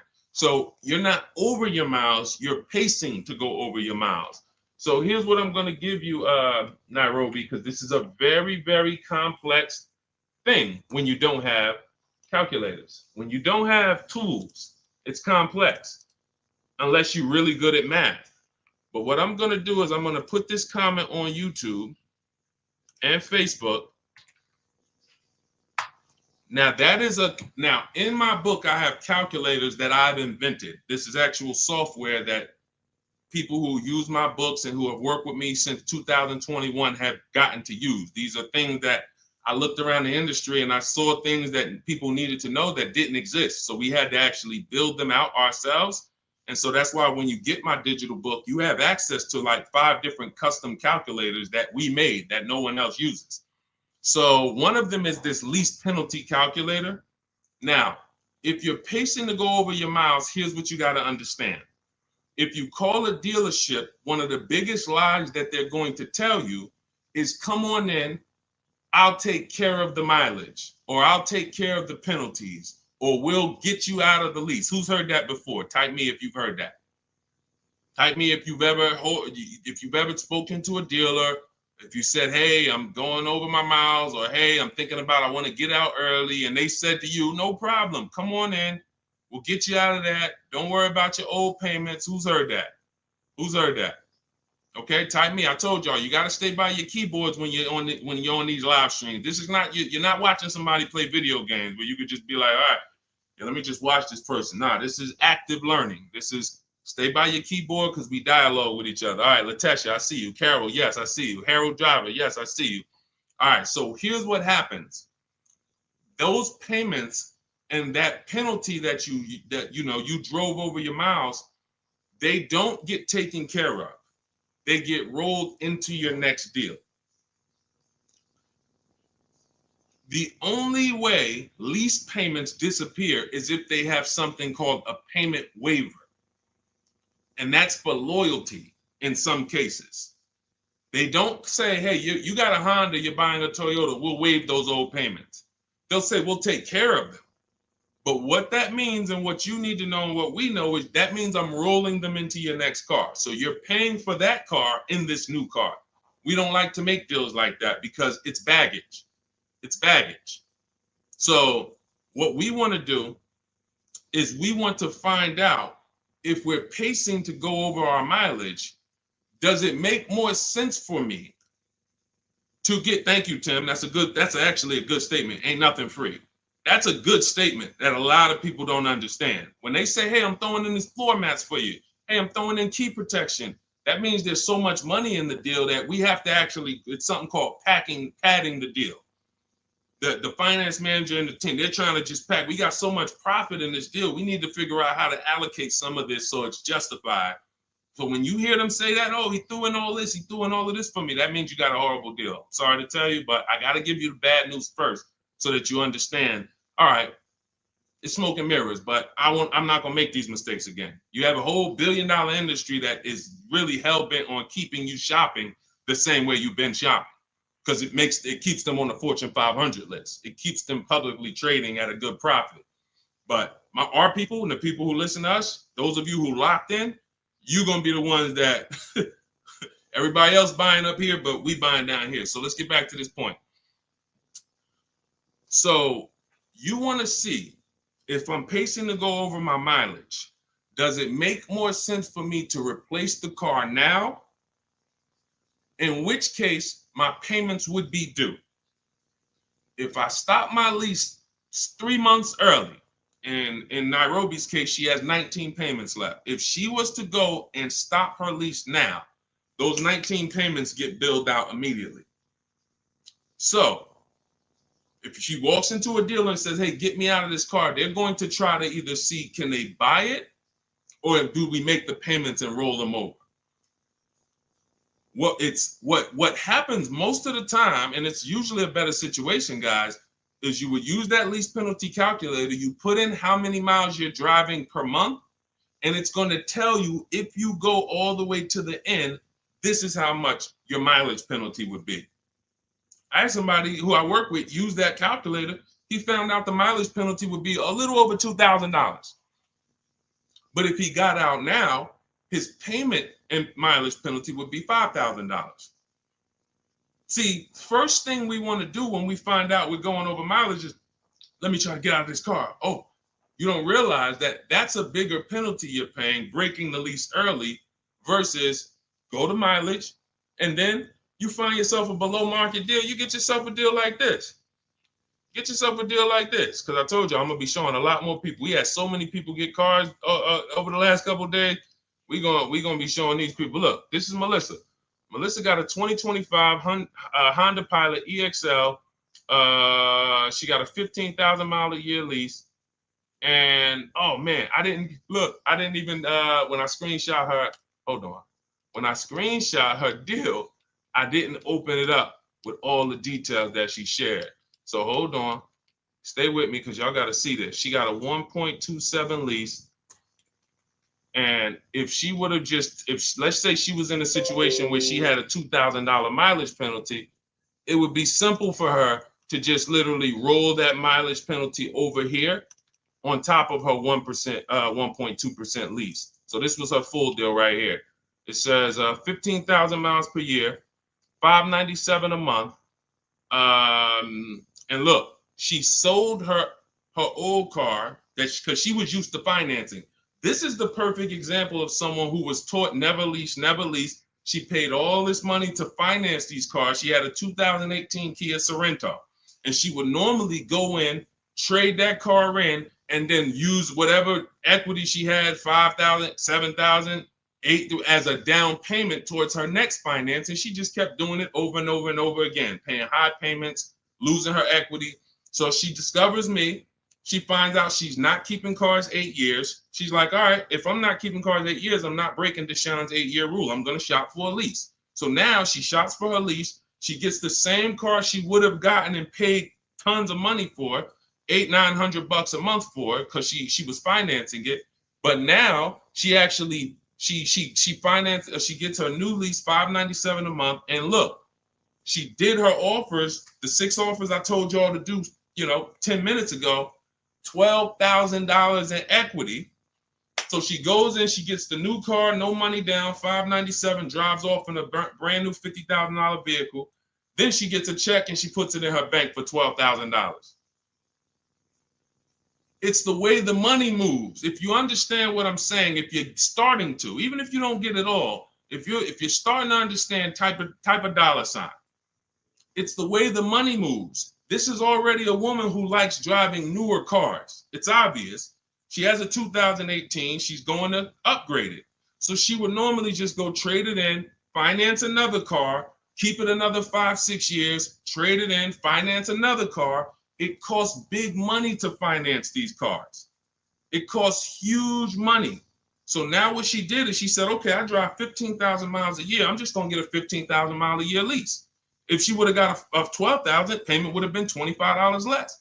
If she needed 18,000 like Jen, look at Jen's deal. Jen needed 18,000. Where's Jen? Here she is. Look, she says $512 a month. She got a CRV hybrid, and some of these vehicles are very in demand. So when you see vehicles that are closer to the 1% leases, these are vehicles that have bigger rebates, more support behind them. And sometimes you see vehicles that are 1.2, 1.3. They have a little less support from the manufacturer, but you still need to shop to get great lease deals because most people are paying, either huge down payments or then, they're paying over 1.5%. Again, let's stay on topic though. If you look at Jen, she said my payment was $512. I bumped it up because I wanted 18,000 miles a year to $563. Look, she shopped the payment. She shopped her deal from home the way we teach. She got 25 dealers to get involved online, never talked to them, got bids, used my email scripts, and she said, okay, my best deal for 12,000 miles is $512 a month. All right, now bump me up to 18,000. So she's getting, a lot of people would have just signed the 12,000 and then been talking about penalties that they're paying because they didn't get what they need. We teach something called choosing your mileage wisely. She paid $40-$50 a month and she can drive her 18,000 miles a year, take her trips, do her crossroads, go see her kids in college and not have to worry about anything for $40-something more a month. It's the pennies. That's called being penny wise. Some people will be penny, that's called being dollar wise. Some people will be penny wise. It's called penny wise, dollar foolish. You have to get the mileage you need on a lease. And if you choose your mileage wrong, don't blame the lease. The lease is not a real person. The lease only goes what you put in. If you tell them, work me a lease payment with no money down, that's how they're going to customize it. If you say put the taxes and fees in the payment and give me offers, that's how they're going to customize it. You might have to tell them 2 or 3 times because they're so used to just telling people, hey, we need $5,000 down.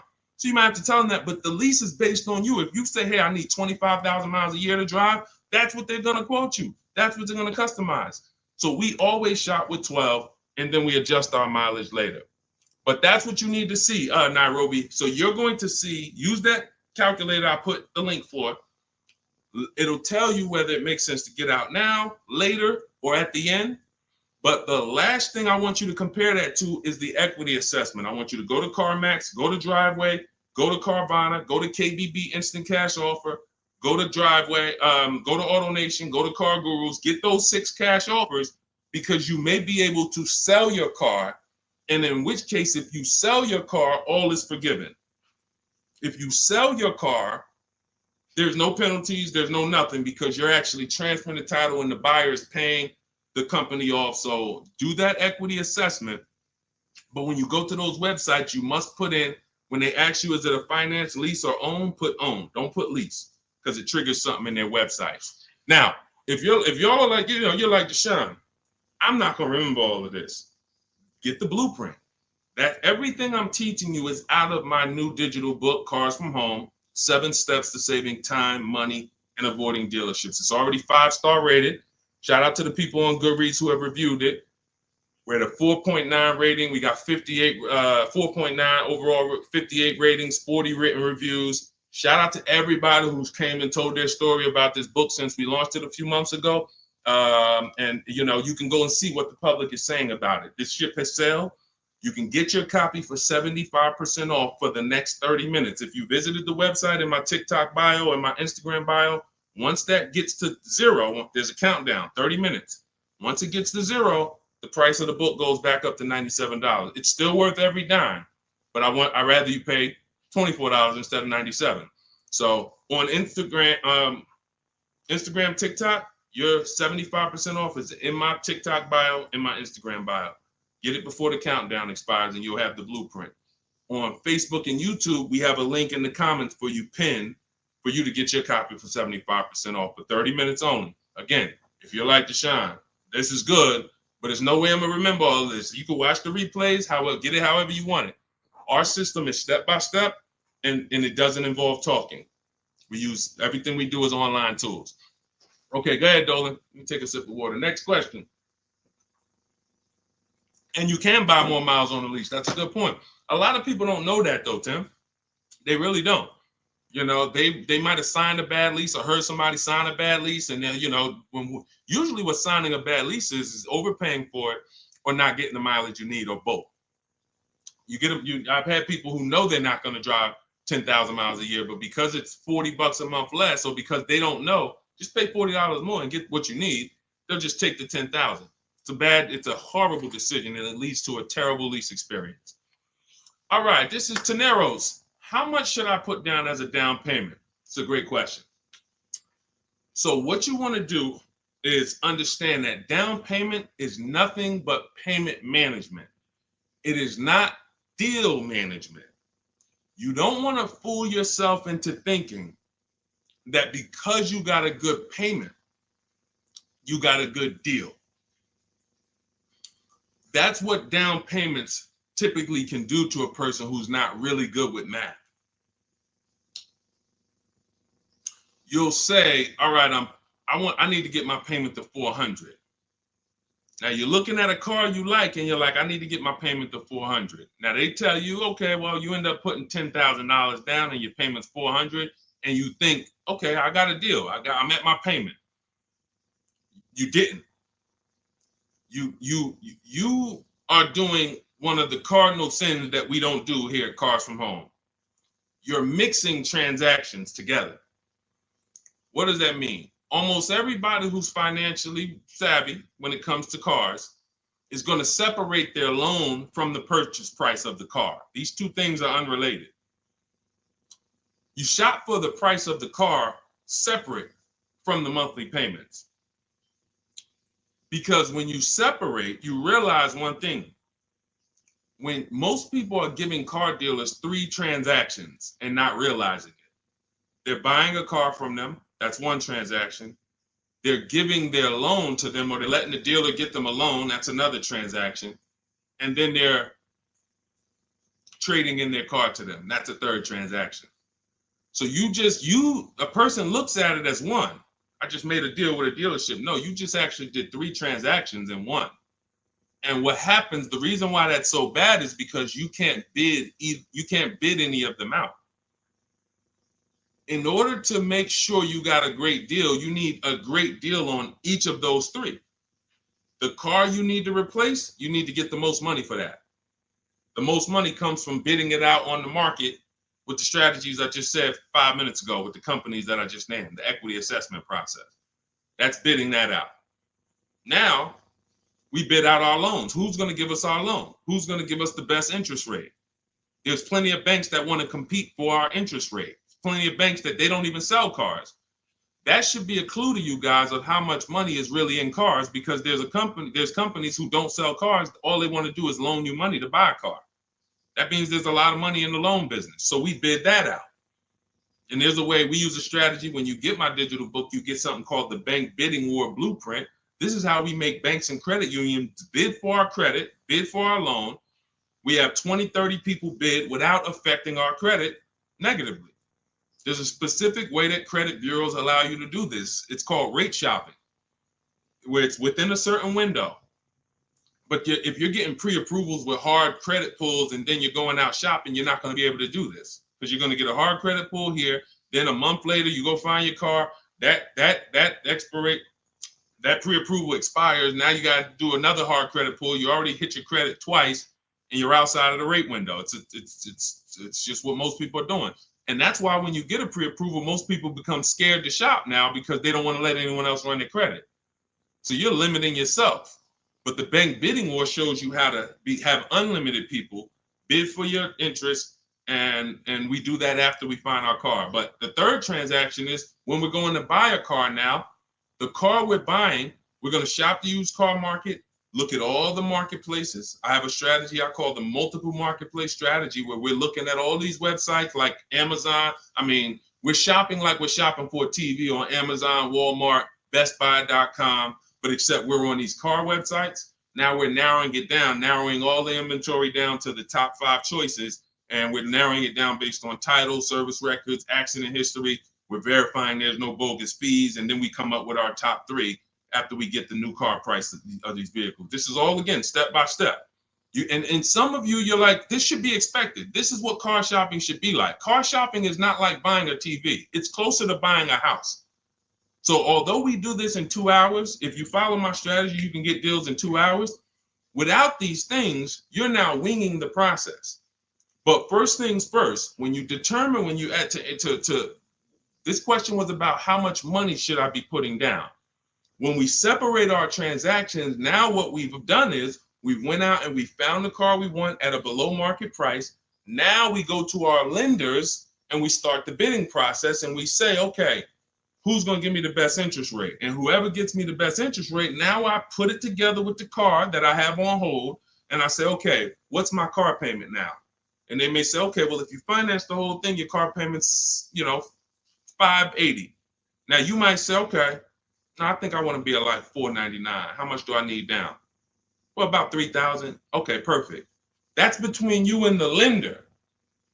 It's not between you and the dealer. You're not, see, in that case, now you have the best price on the car waiting for you because you got bids on that.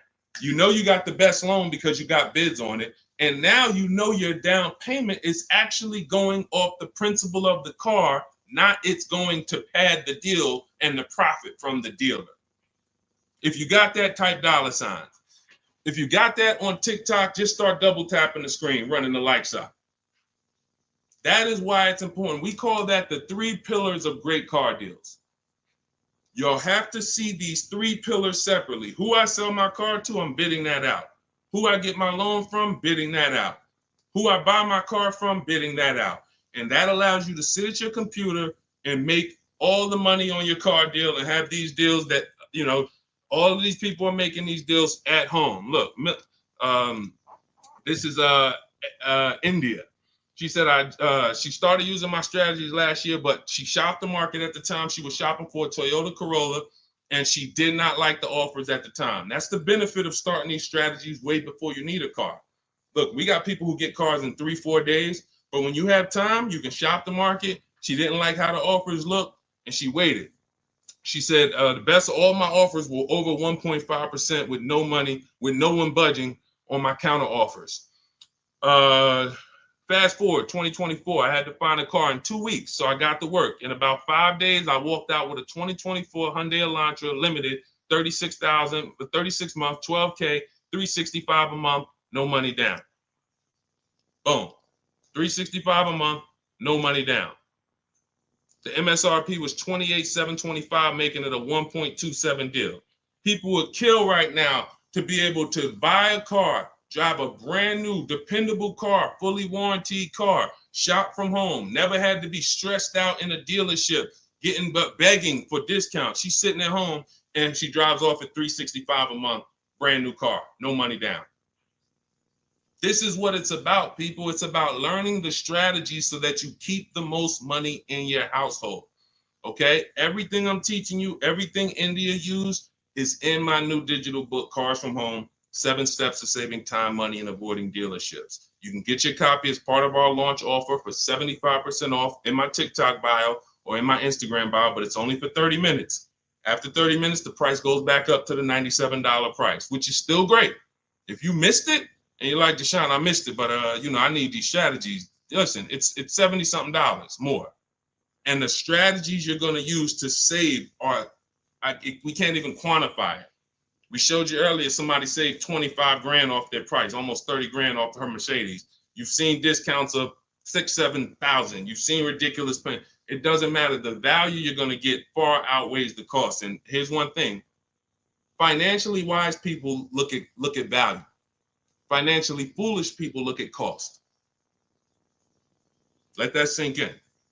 Okay, those of you on YouTube and Facebook, I have a comment below for you. We have a comment pinned. You can hit the link below. You'll see the 75% off. Now, make sure when you get your book at the 75% off, if you get there before the 30 minutes is up, make sure as soon as you purchase, it says screenshot the thank you page. You'll see I put on that page, your book is below. You can click it to open it immediately, save it to your phone, save it to your computer, and I also email you a copy. But I want you to screenshot that page so you can have my support team's email. Every now and then we get people that typing so fast, you actually type your email in wrong. and then you didn't save the book right there on the thank you page. So now, how am I getting my book? You got the support team email. They're 7 days a week. Email, hey, I think I might have typed something wrong. I don't see my book. It's not in my spam folder. Get my team so we can get you the book immediately. So you can have these strategies, protect your family's money, shop with confidence, enjoy car shopping. I enjoy shopping.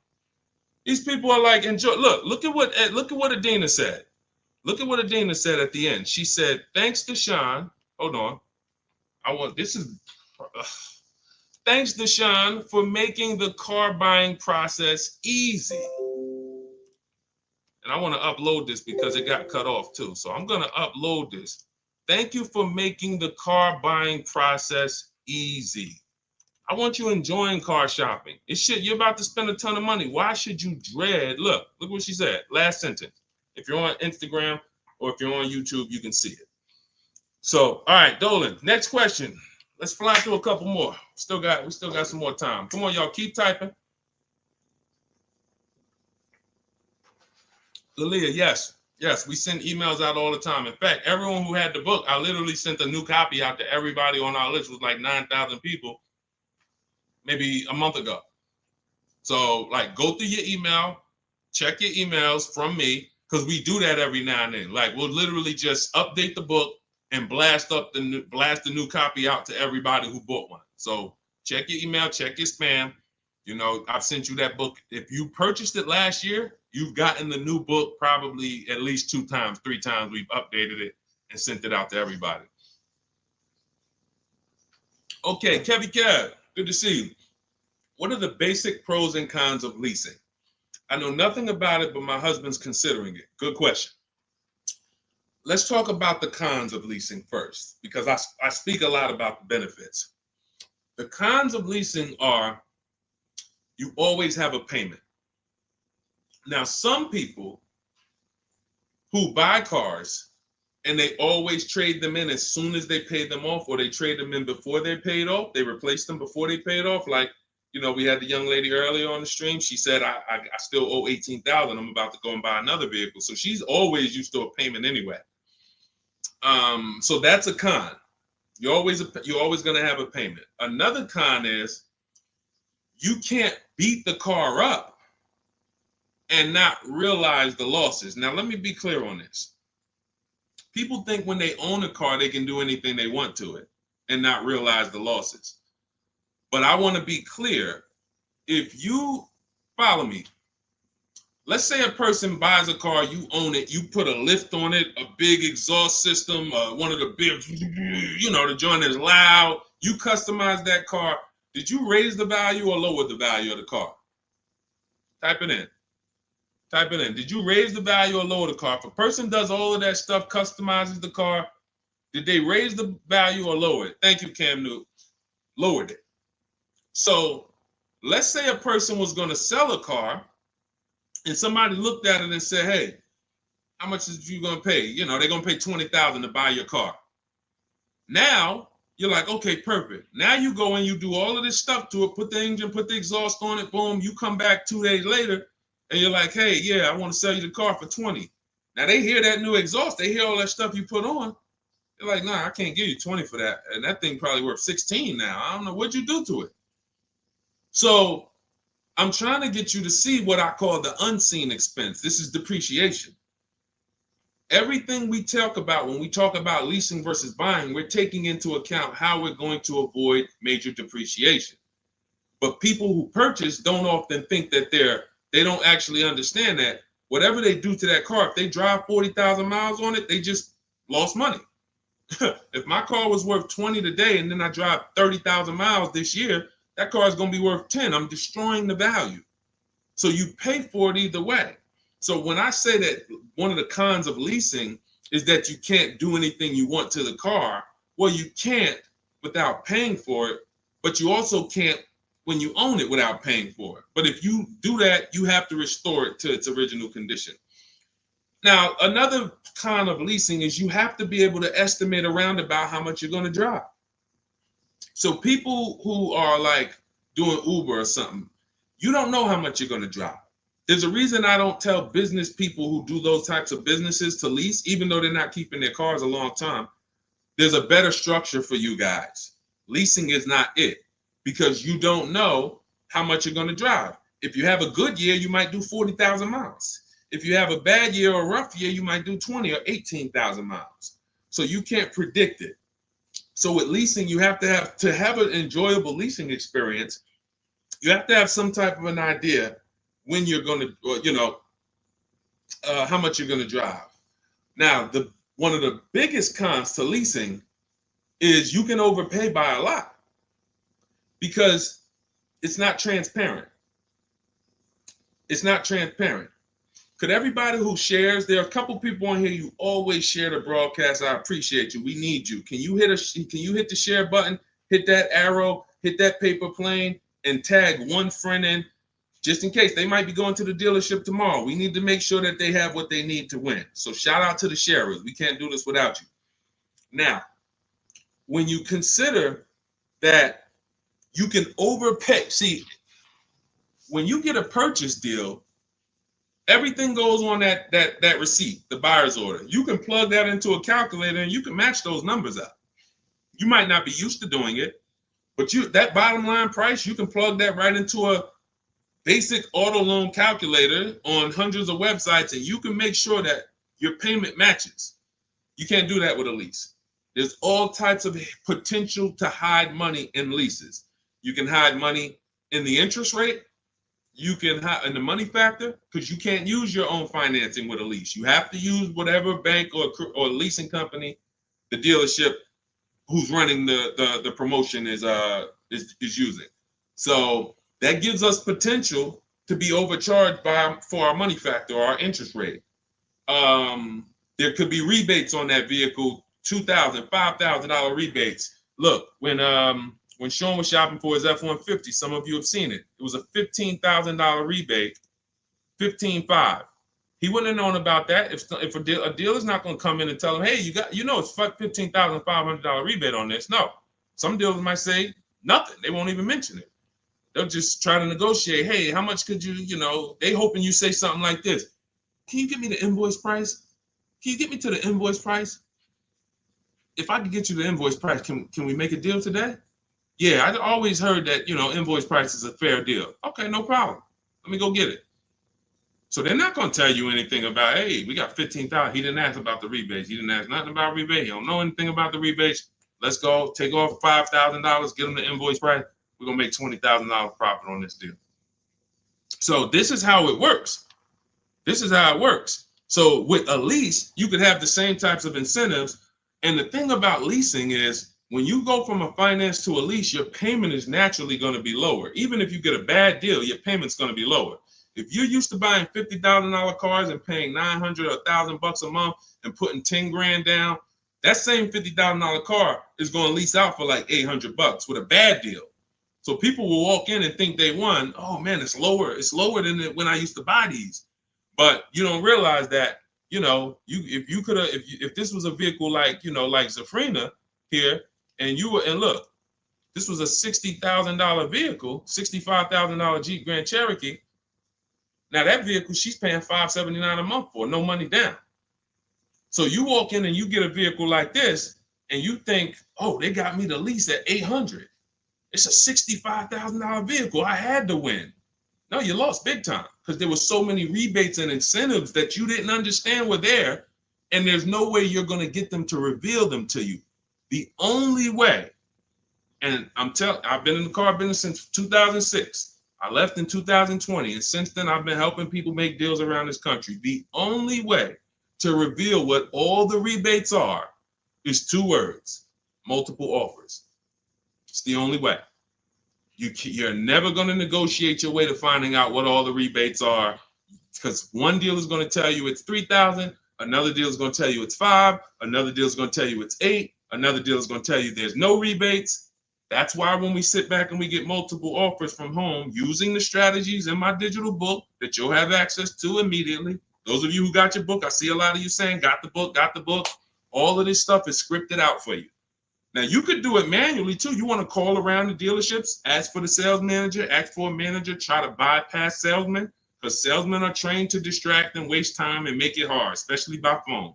So if you want to try to do it manually, we must get 5 offers. New cars, leases, you must get 5 offers from 5 different dealers because that's how different the offers are going to be. They're going to be major different, not close, major. I always say if your offers aren't $150 to $200 a month apart, then you didn't shop correctly. Okay, go ahead, Doe. Let's shoot the next question up. That's it, Kevy Kev. That's the pros and cons. Oh, let me hit on the pros. Hold on. Let me try to sum up the pros of leasing before we wrap this question up.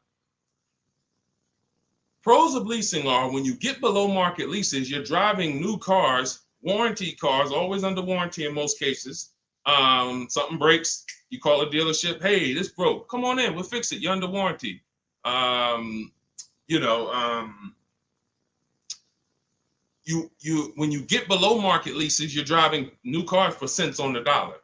You're driving new cars and you're paying less than what people are paying to buy, lots less of what people are paying to buy them new, and you're paying less than what people are paying to buy them pre-owned. Some of you've seen me do that scenario where I compare a new lease, below market lease, to a pre-owned version of that same car. Take that $65,000 vehicle that Zafrina got, $597 a month. If she found one for, $30,000, half price, let's just pretend, and this is to illustrate to you how drastic the difference between below market leases are and buying. It's not even close. It's nowhere near close. If she found a half price version of that vehicle, which won't exist, let's just say we made one up and just put it right here, half price. So that's $32,000 plus tax. She's around $35,000. Some of you know every $5,000 on a car payment is about how much per month. I mean, when you look at a car, every $5,000 on a loan is about how much per month. I told y'all, stay by the keyboard. We got to be quick here. This is active learning. You don't want to be distracted. You want to be locked in, active learning. Every $5,000 on a loan is about how much per month. Shout out to y'all running the likes up on TikTok too. Every time you double tap the screen, y'all just, yes, thank you, Cam New. See, I love the people that are locked in. I see you, Brenda, $100 a month. Yeah. Now, so we got $100 for every 5,000. So that means when you look at a $10,000 car, first thing in your mind should be that's $200 a month, 5-year loan. When you look at a $20,000 car, first thing in your mind, that's $400 a month, 5-year loan. When you look at a used car version, let's say she gets it for half off, $32,000 plus tax, she's around $35,000. What's that payment? $700 a month, 5-year loan. So when I tell you that when we're driving below market leases, we're paying less than what people are paying for pre-owned versions. I just took really on a $65,000 car, a decent pre-owned version will probably be 30% off, maybe 40% off. Then you're going higher. If you don't know how to get good deals, you're going to take one with high mileage. It's going to be old. So it's more realistic to find a $65,000 car, 3 or 4 years old for, let's say 35, let's say 40, really closer to 40 if it's 65 new. So now you're talking about $800 a month. So a person like Zafrina, she's driving, she knows how to get below market leases. She's driving a brand new $65,000 fully warranted version, not tying up her money in that vehicle. She's paying $597 a month, which is hundreds a month less than what a used car person is paying, and like $500-$600 it's less than what a new car person is paying. So it's no comparison. So when I tell you the only people who should be purchasing, you're like, Deshone, why do people purchase then? If getting great lease deals is so cheap, why do people purchase? Well, one, everyone doesn't know how to get below market leases. So they'll look at commercials and they'll think, oh, well, this says I got to give them $5,000 down plus tax and all that. That's not deals. That's above market value or market value. We don't pay those prices. And second is, people who buy long-term don't care about those short-term benefits. I want to ask a question. Who on here has a vehicle in their driveway right now that you've had for at least 8 years? I want you to type how many years you've had it. Let me know how many. I see you, Sharon. Congratulations. Use it and win. Let everyone who has a car outside in your driveway that you've had more than 8 years, I want you to type how many years old it is. 8, 10, 15. Okay, Harold, he has one for 9 years outside. Sugar Lump, 19 years. Mr. Living Right, 8 years. Perfect. Dwayne Perkins, I see you, 22 years. Look, Julia Murray, 16 years. Look, Brenda, 8 years. Now watch this. Ralph, I see you, 10 years. 8 years or more is when we buy. These people won. So you heard me just spend the last 10 minutes, 15 minutes talking about pros and cons of leasing, benefits of leasing. But these people are the real financial winners in the long run, because the longer you keep a car, the less it costs you.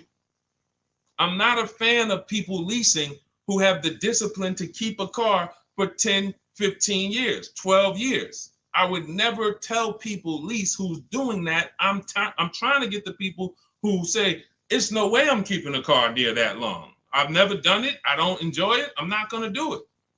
You are the people who should not be buying. Because the great thing about having a car 8 years is you'll see something. This is the depreciation cycle. This is how owners lose money on their leases, on their cars. When you purchase your car, one day when you buy it, it's worth this. 5 years down the line, it's worth this. 10 years down, 10 years, but here's the thing. After about 8 years, 7, 8 years, now the depreciation starts to level out. You're not losing that much money in depreciation anymore. Your car today, all of you who just typed, whatever your car is worth today, most likely it's going to be worth that next year too. If your car is worth $5,000 today, a year from now, it's going to be worth about $5,000. You beat depreciation. That's when it makes sense to purchase, when you have those values. These people, look, we call these cars keepers. When a transmission goes out on the car, you know what people who are not programmed, you're not a keeper, you know what you do? Transmission's out. You gotta go get a new car. When the transmission goes out for some of these guys, what are they doing? They go get another transmission and put it in the car. That's what you do. That's what you do. So there's two sides to be on. You're a long-term side. That means, like my dad, he bought a truck 2013. 6 years later, the engine went out. He got a used motor, put it in there. He's still driving it. He's about to sell it for a couple $1,000s now. He's had that car for over 10 years. But he's had no car payment on it for probably 7 years. That's all money that stays in his household. Somebody asked the other day, hey, my car needs $3,500 in work. Should I go get a new car? I said, well, first of all, make sure you get a price from a second opinion from a local mechanic. You always get, for work, you always get 2 opinions. But if it costs you $3,500, will that car ride smooth for the next 3 years, 2 years, 3 years? If the answer is yes, you need to understand something. If you go get another car to replace that car, it's going to cost you a minimum of $3,500 a year, and most likely more than that, $6,000, $7,000 a year coming out of your household. So do you want $3,500 one time and now I got no car payment, I keep my bills low? Or do you want to go get a new car payment that's $400 a month? Now what is that? $400 a month times 12, that's $4,800 a year for the next 5 years or whatever. The cost of replacement, guys, is always more than the cost of keeping that vehicle running. That's why you want to have that car paid off before the 10th birthday, and you want to set aside money for maintenance and repairs. Whatever you were paying on your car payment, $400 a month. All right, my car is paid off. Now take $100 or $200, put it into an emergency fund. So when that car breaks down or something needs, hey, no problem. It's in the emergency fund. But I'm keeping that car, because the longer I keep that car, the less money I pay for a car, the more money I keep in my household. So that's how you purchase, because you're buying a depreciating asset. You have to go long term with it. It's going to go down in value like this sharply for the first 5-6 years. It's going down, losing thousands. But once it levels out, that's when you really want to own it, because now we good. Things paid off. I ain't got to worry about it. But as soon as people come through that deep depreciation, that's when they go and trade the car in, and they do it all over again, over and over again. These are the people who I'm trying to get you to understand leasing. You're in the wrong structure. So it's very simple.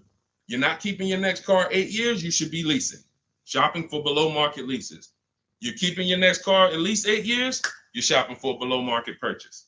And all of this is in my step-by-step book. This is the first step. Leasing versus buying. I call it the most important question. We got to put your deal on the right foundation, and then we go get a below market deal. So for everything I'm teaching right now is out of my new digital book. You can grab your copy for 75% off. It's normally $97. If you want the entire blueprint, and you guys see the comments, you see the comments people making, man, get the book. Get the book. You see it. So you can go to, thank God we have approaching 10,000 people who have the book. Thank God. We are getting this in a lot of people's hands. People love the welcome offer. And the same people who are using it would look back and say, Deshone, I would have paid the $97 knowing what I know now and what I'm seeing in this book. But to get it at 75% off, $25, even more value. But it's only for 30 minutes. In my TikTok bio, in my Instagram bio, click that link that says 75% off. In my YouTube comments or Facebook comments, we have a comment pinned for you for your 75% off. But once that timer hits zero, guys, it does go back up to $97, which is the normal price. And it's worth every dime at $97. Okay, so get your copy. Make sure you screenshot the thank you page as soon as you purchase, and make sure you take a record of our support team's email, because sometimes you go and you type it in, you're like, I'm finally going to be able to enjoy car shopping. Man, I'm about to make the best car deal of my life. And you're so excited, you type your email in correctly, and now it's wrong. And so we can't email you the book. Now, once you get the book, you're going to see, as soon as you pay for it, I say, open your book below. So there's a link right there on that page to actually open the book, and you can save it to your actual, you can save it to your phone. But I email you a copy too. And sometimes if your email's wrong, you're not going to get that email. So make sure you screenshot that page. It has my support team's email, or look at it right here. Look at it on the screen. Get the support team just in case. But that's not for questions. Do not email me any car buying questions to that. That's only for making sure your book gets to you. Okay? So I want you empowered. I want you making the best deals you've ever made. I'm just going to show a bunch of more people before we rock out. I didn't get a chance to get to everybody's deals that has sent me a deal in the last couple of days. I didn't get a chance. Ansley got his second vehicle. He said 2 down, 1 more to go for the year. He got this BMW truck. We showed Melissa. We didn't show American Senior Benefits. You guys can read this if you're on Instagram, on YouTube. You can pause that. But we'll go more detail on the second stream. Keep sending me your deals, because I told y'all I was going to bring them onto the show. And after you make your deals, email me. I want you guys proud of the deals you're making. I want you excited, not just about the car. Everybody gets excited about posting their cars. Everybody. You'll see that all through any social media platform. People get a new car, they want to take pictures of it, but they'll never show you the numbers. And you may have been this way, because secretly they're ashamed. The last thing they want is somebody who understands the numbers to look at that deal and be like, hey, did you see this? What's the $4,000 here? Did you see? How many offers did you get on this vehicle before you paid this price? Oh, no, I just thought they don't want that. I don't want you living like that. If you've done that before, I don't want you like that. I want you like all of these other people you're seeing posting your car deals, like Melissa, like American Soldiers Benefits, like Ansley, this is his other car, like Rosalie, like Jen. Hold on. We do this all day long. Like Teddy, like Jared, like Zafrina, like Pierre. Numbers. That's what I want. And that's the confidence you will have after you get your book. So get it. If you do it your way, do it your way. God bless you. My way is no talking, right from home. That's why we call it Cars from Home. So I'm going to check out. God bless y'all. I'll see y'all on the next stream. Share this with a friend. Before you jump off, share this with one friend that you're like, hey, I got somebody that my best friend, they need to see this, because we have to help people protect their money. If we don't get this message out, our friends are right now in dealerships right now overpaying. Okay, so God bless you all. I will see y'all on the next stream.